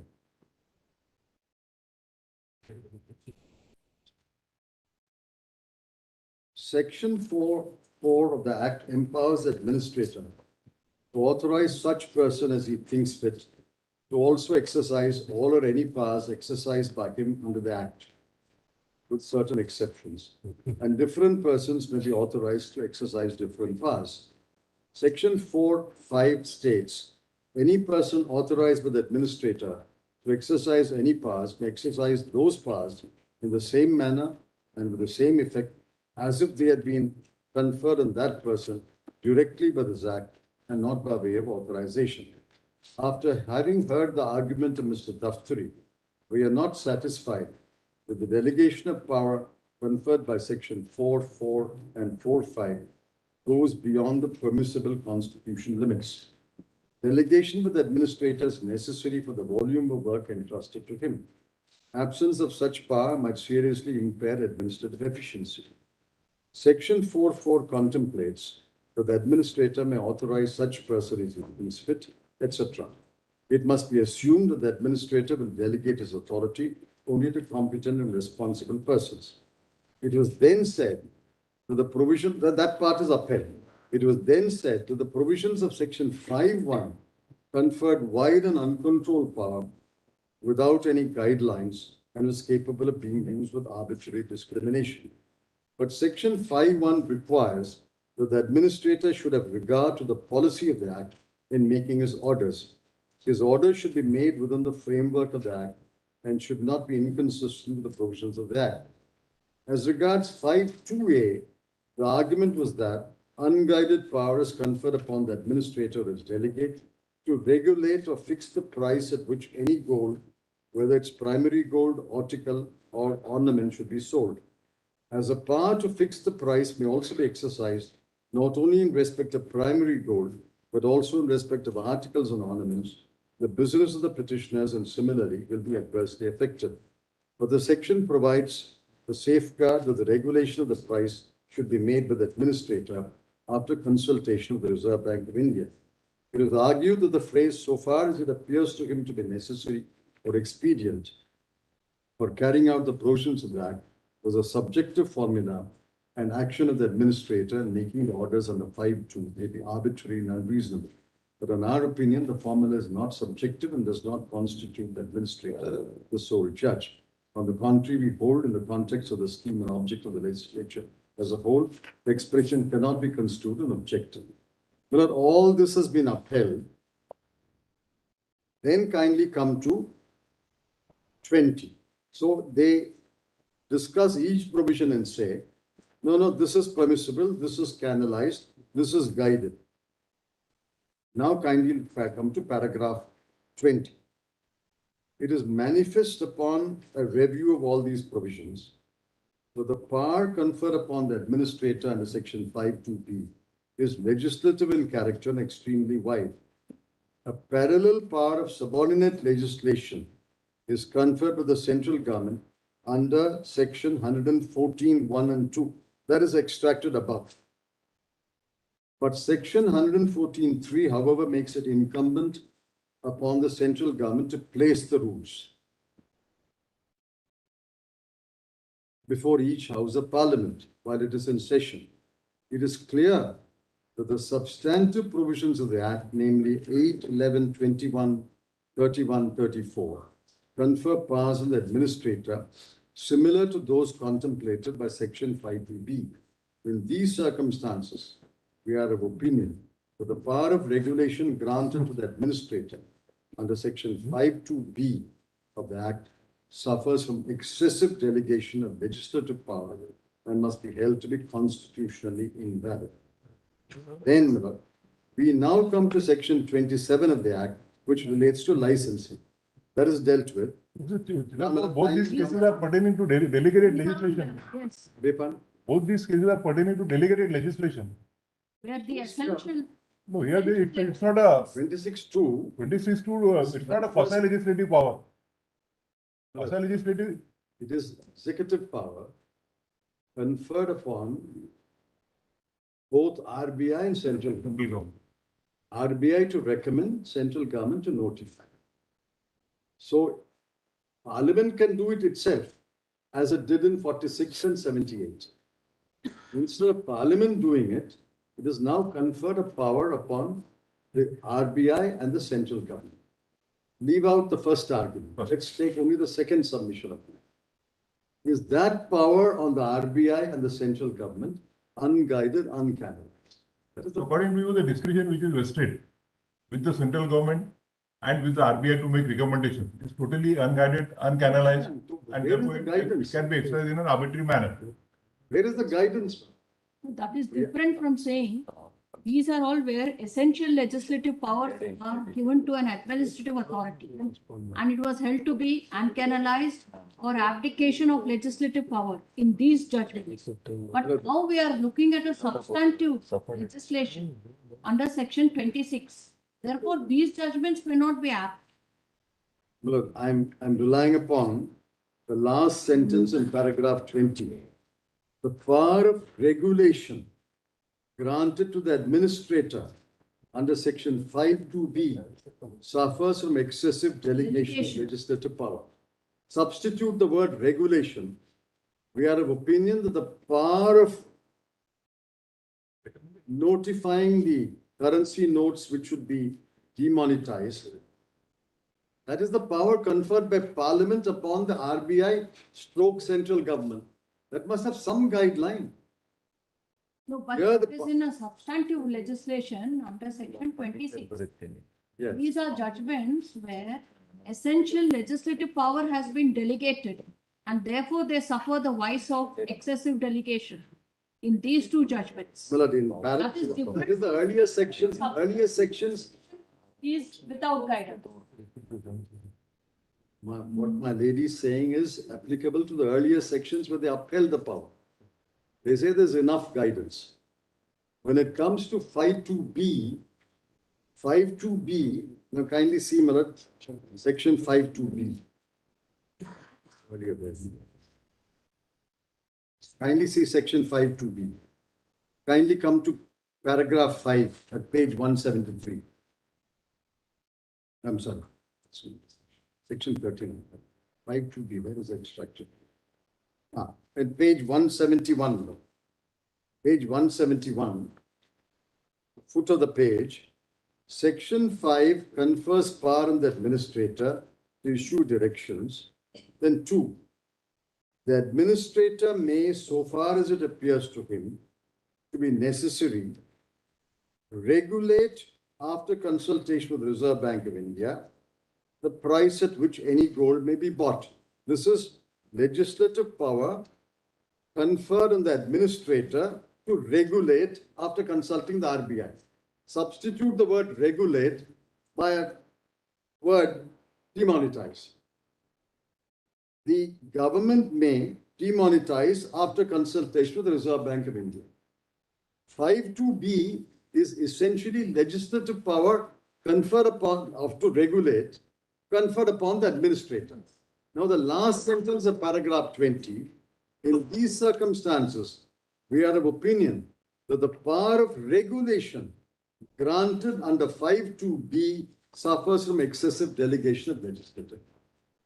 So when you empower the government by section 26(2) to demonetize currency notes after consulting the RBI, you are conferring a power which Parliament has upon the government, fine, but where is the guidance?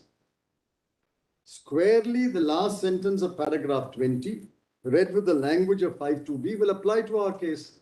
You must say under what circumstances you can demonetize, what matters you will take into consideration, what matters you will eschew. You simply confer a power to demonetize. Now, may I kindly see.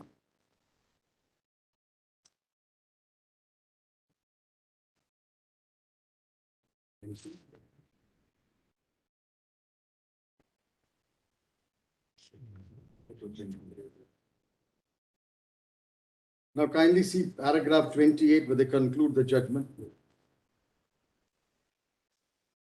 It is difficult to hold that Parliament would, then they go on to other sections like 5(2)(b), and the conclusion is in para 28. it is difficult to hold that Parliament would not have enacted the impugned act at all without including that part which is found to be ultra vires. The act still remains substantially the act as it was passed. That is an act to provide for the control, production and manufacture, supply, distribution, use and possession of gold. In the result, we hold that the following provisions of the impugned act are invalid. 5.2b, 27.2d. I can read the paragraphs for 27.2b. I'm not identical to 5.2b. They give the reasons and say 27.2d, 27.6, 32, 46, 48 and 100 are invalid. Just as your lordship saw paragraph 20n, end of paragraph 21, last 7 lines, they say 27.2d and 27.6 are invalid. Then they say 32 and 46 are invalid. Then they say section 8, paragraph 24, 88 is invalid. And then they say section 100 is invalid. These sections are invalid only on the ground there is no guideline. Mr. Chidambaram, Yes. I was just seeing your prayers in the writ petition. Yes. There is no challenge to section which is that section 20. Your only relief sought is to quash the notification. Yes. Is there any writ petition where anybody has challenged the validity of the provision? I'll, in my turn, just address your lordships on that. There is an application which we have filed squarely raising it. There are orders of this court in the past which say that the validity of the law will be also tested. But I'll come to that in my turn.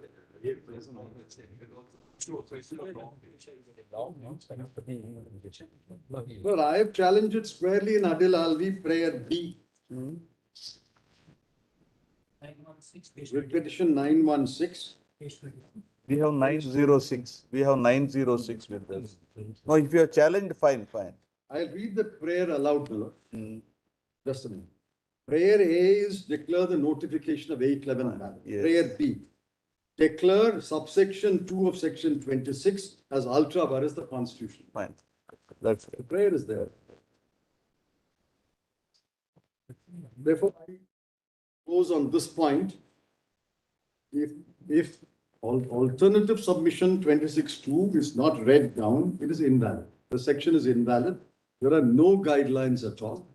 But the power to regulate, here the power to demonetize. Power to regulate without guidelines is held to be bad in the gold case. Power to demonetize must have some guidelines. There are no guidelines at all that can be gleaned from any provision of the Act or the period. Now, my lord, that is the. Now, on the other proposition of judicial review, very quickly, my lord, all these judgments are familiar to your lordships. I'll just indicate the case citation and the paragraph and read 1 or 2 lines. First judgment is 1994. Tata Civil. I'm not going to read every line, just showing the paragraph. just Mohan's place. Because this must have been read several times. Just 57 and 83.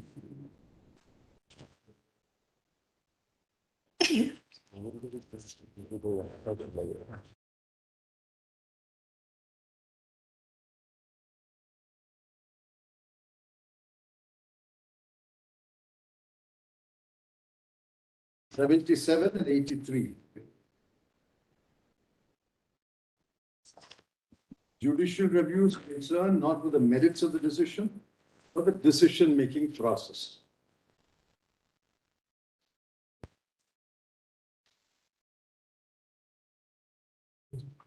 Please, in particular, read Miller, paragraph 83, where there's a quotation from Lord Denning.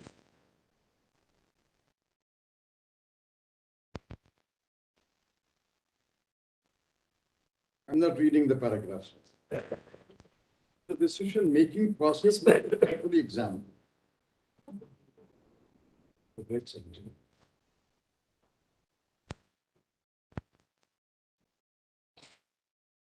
The second judgment is 2009, Volume 13, Supreme Court Cases 131. Paragraph 32. Paragraph 32. One paragraph.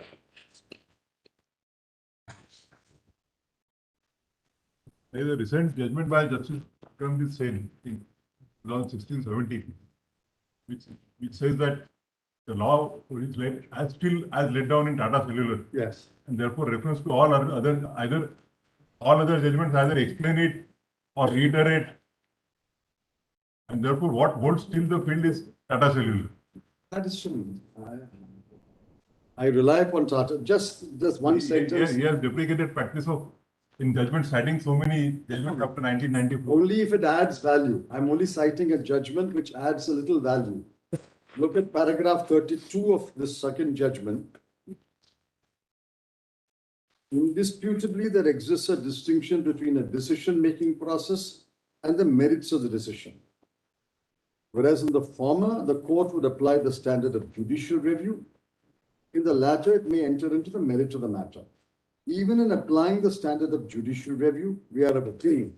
I'm reading for this sentence. The scope thereof having been expanded in recent times, namely, other than 1, illegality, 2, irrationality, and 3, procedural impropriety, an error of fact touching the merit of the decision vis-a-vis the decision-making process would also come within the purview of judicial review.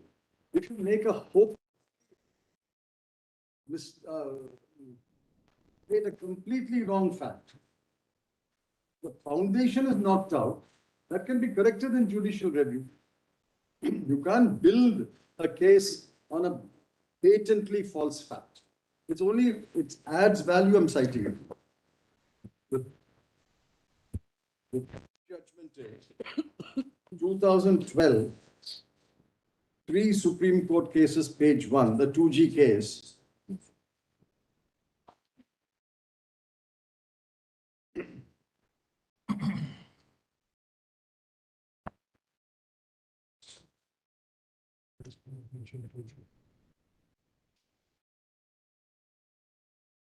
This is only because it adds, according to me, one particular value.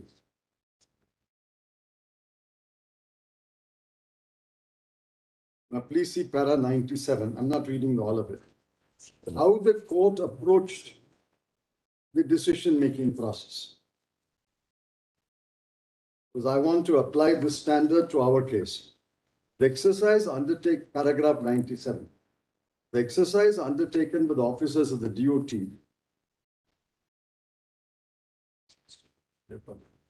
page 60 at paragraph 97. Between September and March, under the leadership of the then Minister of Communications, was wholly arbitrary, capricious, and contrary to public interest. Next sentence. The material produced before the court shows that the Minister of Communications wanted to favor some companies at the cost of the public sector. For this purpose, he took the following steps. So the steps are gleaned from the material placed before the court. Each step is enumerated. And then at paragraph 99, the power of judicial review should be exercised with great care and circumspection. Court should not ordinarily interfere with financial matters. There cannot be any quarrel with the proposition that the court cannot substitute its opinion for the one formed by experts. We are also conscious of the fact that the court should not interfere with the fiscal policies. However, when it is clearly demonstrated that the policy framed by the state or its agency, this is an economic policy, framed by the state or its agency, or its implementation is contrary to public interest or is violative of the constitutional principles, the it is the duty of the court to exercise the jurisdiction in larger public interest and reject the stock fee of the state scope should not exceed it beyond the recognized parameters. Therefore, my lord, after looking at the procedure followed, enumerating 1 to 9, the court holds this obviously shows that the procedure was not correct. In the said case, the case was with regard to minister doing something to favor some private company that That is the conclusion. Exchequer. That is the conclusion. But that conclusion is reached at by listing the 1 to 8 steps. What is the procedure he followed? And that procedure that he followed was found to be a bad procedure intended to favor people. Here, you don't know what's the material. Which is why I'm pleading, imploring your lordships to see the material, to see what they did and how they did it, step by step. Well, the next judgment is 2018. Maybe this is what Justice Gawai. 2018, 18 SCC 83. This is also, my lord, another good case where they go into the procedure followed and later say a conclusion. The procedure is flawed. Kindly come to paragraph 30.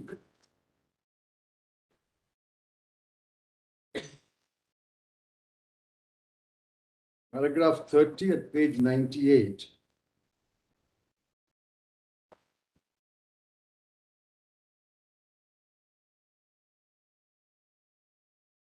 Just glance at, my lord, paragraph 22, I'm not reading it. The file of the ministry reveals. The file of the ministry reveals. And they set out all that from paragraph 22 to paragraph 27, where the defense minister expressed agreement with the recommendation of the Chief of Army Staff and approved the appointment of Lieutenant General so-and-so as a DGMS. So all this is set out, and now kindly come to paragraph 30. We are also one with Mr. Venugopal about the scope of judicial review. Not all that. Then, last line. However, scope of judicial review certainly extends to examining the decision-making process and to see as to whether appropriate process legally permissible has been undertaken while taking the decision.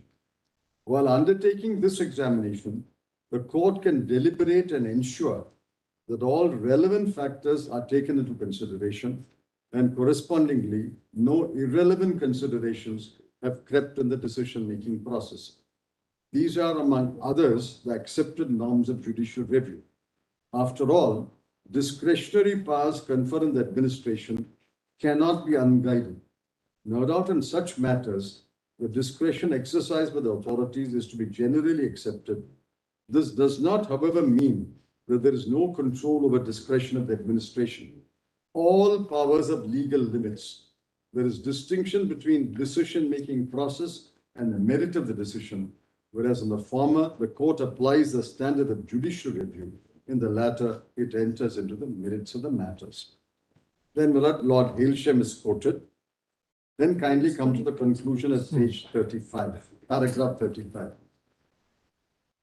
This is what I humbly request your lordships to do. After examining the procedure and what the steps, we are thus of opinion that the process undertaken by the respondents in taking a decision to appoint Air Marshal so-and-so does not stand judicial scrutiny.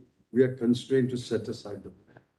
So they step one, the file is called, they look into it, culminate with the approval by the Raksha Mantri of the COAS's recommendation.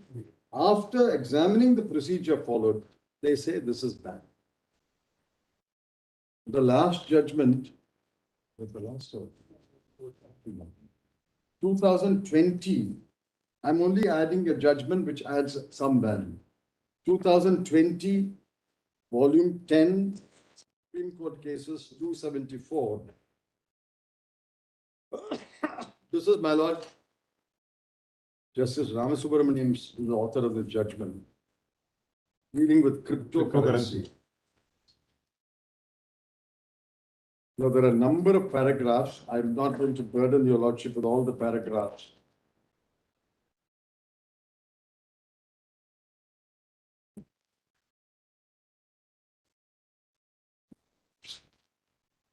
I just show the headline. Paragraph 163, mode of exercise of power. This paragraph is very important, Mullah.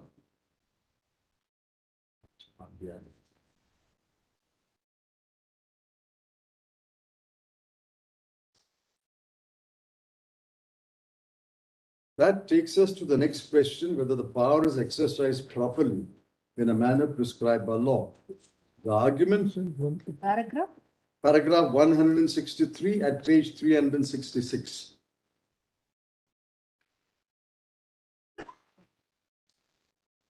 Left-hand page, Mullah. Mode of exercise of power. Paragraph 163. That takes us to the next question, whether the power is exercised properly in a manner prescribed by law. The argument is that assuming that RBI has a requisite power to do what it has done, the necessary sine qua non is a satisfaction under Section 35A of the Banking Regulation Act as well as 45JA, empower the RBI to issue directions if it is satisfied. Satisfaction can only be arrived at by gathering facts, sifting relevant material from those which are irrelevant, and forming an opinion about the cause and connection between relevant material and the decision proposed to be taken. Please apply that standard to our case. Well, the other paragraphs I'm not reading. But you must appreciate the plot of this case in the sense. Yes. It is written as if it is like a movie plot. And it ends with the climax. Yes, starting with the storyline and plot and ends with the climax. My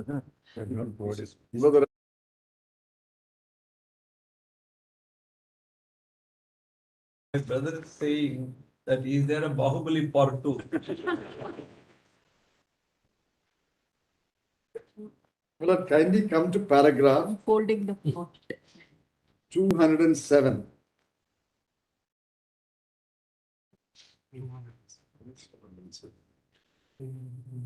But there was a villain actually. He has shifted sides now.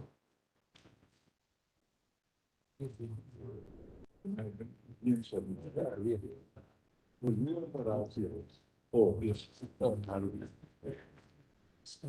207. This is important, Miller. Test of proportionality is applied. But nevertheless, the measure taken by the RBI should pass the test of proportionality, since the impugned circular has almost wiped out the virtual currency exchanges out of the industrial map of the country, thereby infringing Article 19(1)(g). On the question of proportionality, the learned counsel to the petitioners relied upon the four-pronged test summed up in the opinion of the majority in modern tenure. The four tests are that the measure is designated for a proper purpose, the measures are rationally connected to the fulfillment of the purpose, that there are no alternative, less invasive measures, and that there is a proper relation between the importance of achieving the aim and the importance of limiting the right. The court in the said case held that a mere ritualistic incantation of money laundering or black money does not satisfy the first test, and that alternative methods should have been explored. Then kindly go to paragraph 215. There are a number of other paragraphs, but I'm not troubling since the 215. This is important again. One is the paragraph which I read applies the test of proportionality. This paragraph applies alternative methods. Thus, the ultimate recommendation made by the European Union Parliament in the paragraph extracted above is not to go for a total ban of the interaction between cryptocurrency business and the formal financial sector as a whole. Obviously, RBI did not consider the availability of alternatives before issuing the impugned circular. But by an interim direction issued on 21/8, this court directed RBI to give a detailed point-wise reply to the representation of the petitioner. Pursuant to the said order, RBI gave a detailed reply in 4 lines. In reply, RBI has dealt with every one of the contentions to petitioners. The relevant portion reads as follows. That is all set out, and then kindly come to paragraph 223. RBI's response was found to be unsatisfactory.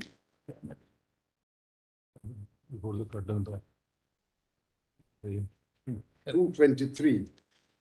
As we have pointed out earlier, the concern of RBI is, and it ought to be, about the entities regulated by it. Till date, RBI has not come out with a stand that any of the entities regulated by it, namely the nationalized banks, scheduled commercial banks, cooperative banks, NBFCs, has suffered any loss or adverse effect directly or indirectly on account of the interface that the VC exchanges had with any of them. As held by this court in state of Maharashtra, there must have been at least some empirical data about the degree of harm suffered by the regulated entities. It is not the case of RBI that any of the regulated entities have suffered on account of the provision of banking services to the online platforms running VC exchanges. Then in para 224, it is no doubt true that RBI has very wide powers, not only in view of the statutory scheme of the 3 enactments, but also in view of the special place and role that it has in the economy of the country. These powers can be exercised both in the form of preventive as well as curative measures, but the availability of power is different from the manner and extent to which it can be exercised. While we have recognized earlier, elsewhere in this order, the power of RBI to take a preemptive action, we are testing in this part of the order the proportionality of such measure, for the determination of which RBI needs to show at least some semblance of any damage suffered by its regulated entity, but there is none. When the consistent stand of RBI is that they have not banned VCs, and if the government of India is unable to take a call, despite several committees coming up with several proposals, including 2 draft bills, both of which advocated exactly opposite positions, it is not possible for us to hold so the impugned measure is proportionate. I had empirical facts. Now, my lord, in the light of the discussions, petitioners are entitled to succeed. Impugned circular dated 6/4 is liable to be set aside on the ground of proportionality. Accordingly, it is set aside.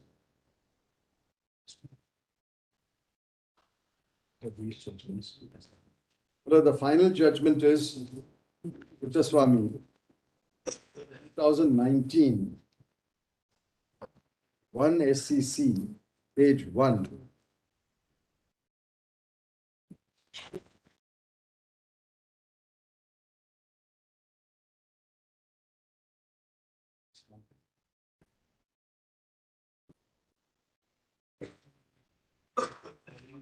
This is the final judgment in this part, Miller. We don't have it. But in the meanwhile, can I read, my lord, my last judgment, 1982, 2 SCC 115, for the proposition that if you are relying upon Article 19(6) to defend yourself, the burden is upon the state. This is 1982. You got that? Volume 2 SCC. Right? 2019 is not. Whichever.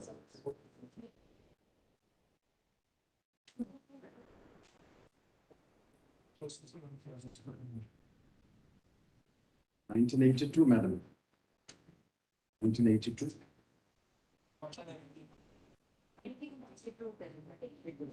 1982 SCC. 115. Only one paragraph, my lord, paragraph 19. That they have to justify public interest.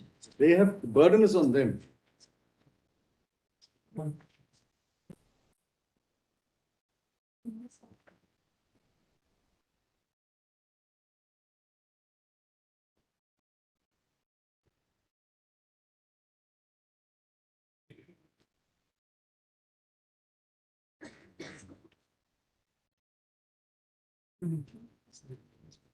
Assuming, paragraph 19 at page 163.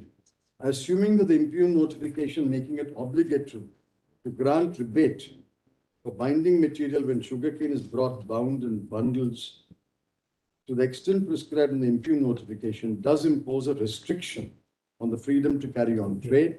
The next question is whether the restriction is reasonable and imposed in the interest of the public. Once it is assumed that the impugned notification imposes a restriction on the freedom, the burden is on those who support us to show that the restriction imposed by the impugned law is reasonable and is imposed in the interest of the public. But that is, the last judgment has put us on 2019, volume 1, SCC, page 1.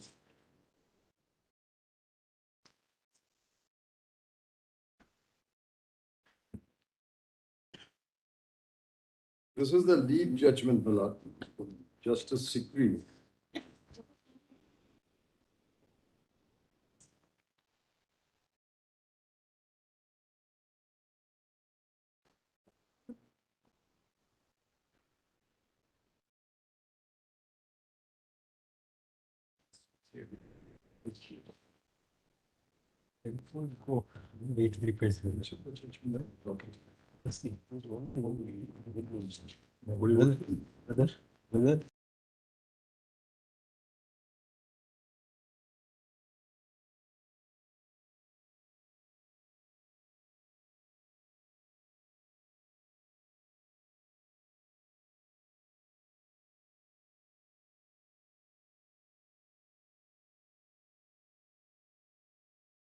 Paragraph 492.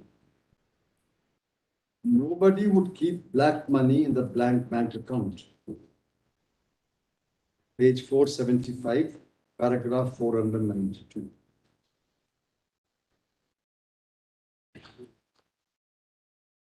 Nobody would keep black money in the bank account. We accept the possibility of opening an account in an assumed name and keeping black money therein.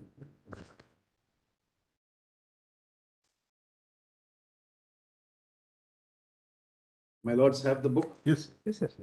However, the persons doing such an act, if at all, would be very few. More importantly, those having bank accounts of modest balance and routine transactions can be safely ruled out. Therefore, the provision in the present form does not meet the test of proportionality. Therefore, for checking this possible malice, there cannot be a mandatory provision for linking of every bank account. They were linking Aadhaar with every bank account. They said that is bad. Then I'll kindly come to the 495. The rules are disproportionate for the following reasons.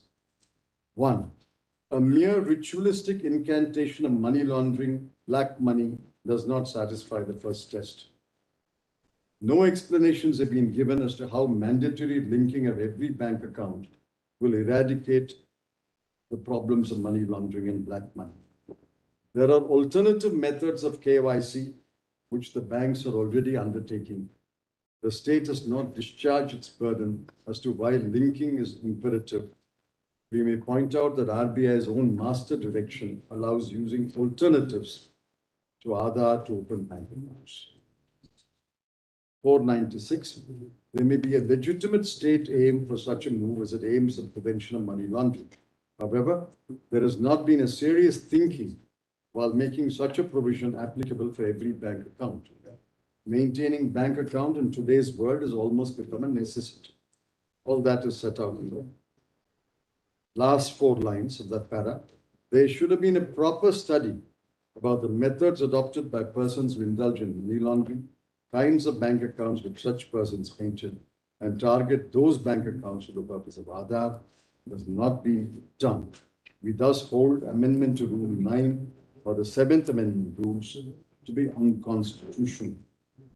And then 503,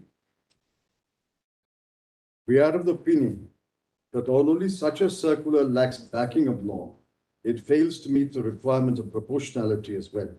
It does not meet necessity stage and balancing stage tests to check the primary menace which is in the mind of the respondent authorities. There can be other appropriate laws and less intrusive alternatives for the misuse of such SIM cards by a handful of persons. The entire population cannot be subjected to intrusion into their private lives. It also impinges upon the voluntary nature of the Aadhaar scheme. We find it to be disproportionate and unreasonable state compulsion. It is to be borne in mind that every individual resident subscribing to a SIM card does not enjoy the subsidy benefit of services. We have therefore no hesitation in declaring circular dated is unconstitutional. Lord, I have to conclude by saying, did they examine any alternative methods to deal with fake currency, to deal with black money? There's no evidence, nothing has been stated in the affidavits. Well, in a demonetization is an extreme step, and I'm concluding with this. There are three ways in which you can approach the problems associated with currency. The first is to stop issuing that currency, non-issue or discontinuance. That is the mildest step. Whatever has been issued is issued. I will no longer issue, or I will discontinue issuing 500 and 1,000 rupee notes. That is permissible under Section 24.2. Lordships are 24.2. That is the mildest step. I find there is too much fake currency, too much black money stored. I'm no longer issuing 500 and 1,000. All of you do with smaller currency notes. That is 24.2. The second is what the RBI did in 2005 and in 2014, namely replace the currency already issued by giving a window for exchange so that the old notes are phased out and the new notes take over. The new note has better security features, better design, less copyable, and the old notes will be phased out. And those notes which are not returned will be immobilized and become a scrap of paper. That is the second step they can do. The third and extreme step is demonetization, which affects everybody in the country. There can be no citizen who was not affected by demonetization. That extreme step, your lordships have to apply more rigorous standards. Did you have the material? Did you consider relevant material? Did you eschew irrelevant material? Did you follow a transparent process? Did you spend enough time and apply mind to the consequences? On that, my lord, I submit this demonetization hopelessly fails. If there is one major economic decision taken in the last 10, 20 years, which affected practically every citizen, which was demonetization. That must be held to a much higher standard. And applying that standard, I would urge your lordships to declare that such a power is not available under 26.2. And if it is available under 26.2, then 26.2 itself would be unconstitutional. The process followed was deeply flawed. They did not apply the tests of proportionality. And therefore, your lordships may mold the relief. But I am anxious that your lordships declare the law that 26.2 does not contain such a power. For such a power to be exercised, you require separate legislation. Those are my submissions. What is this? I'm deeply obliged. Shyam Diwan, you can argue tomorrow. Very great. It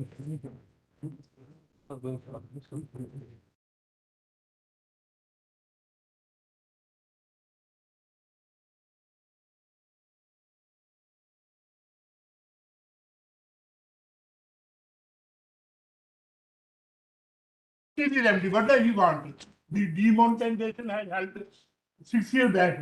Now the question is, what remedy can be granted by the All right, sir, we will hear you at the end. All. I will, I'm following your, my senior colleague's submission notes. I will continue like to.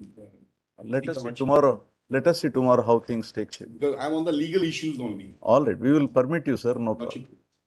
We are grateful, my lord. All right, sir.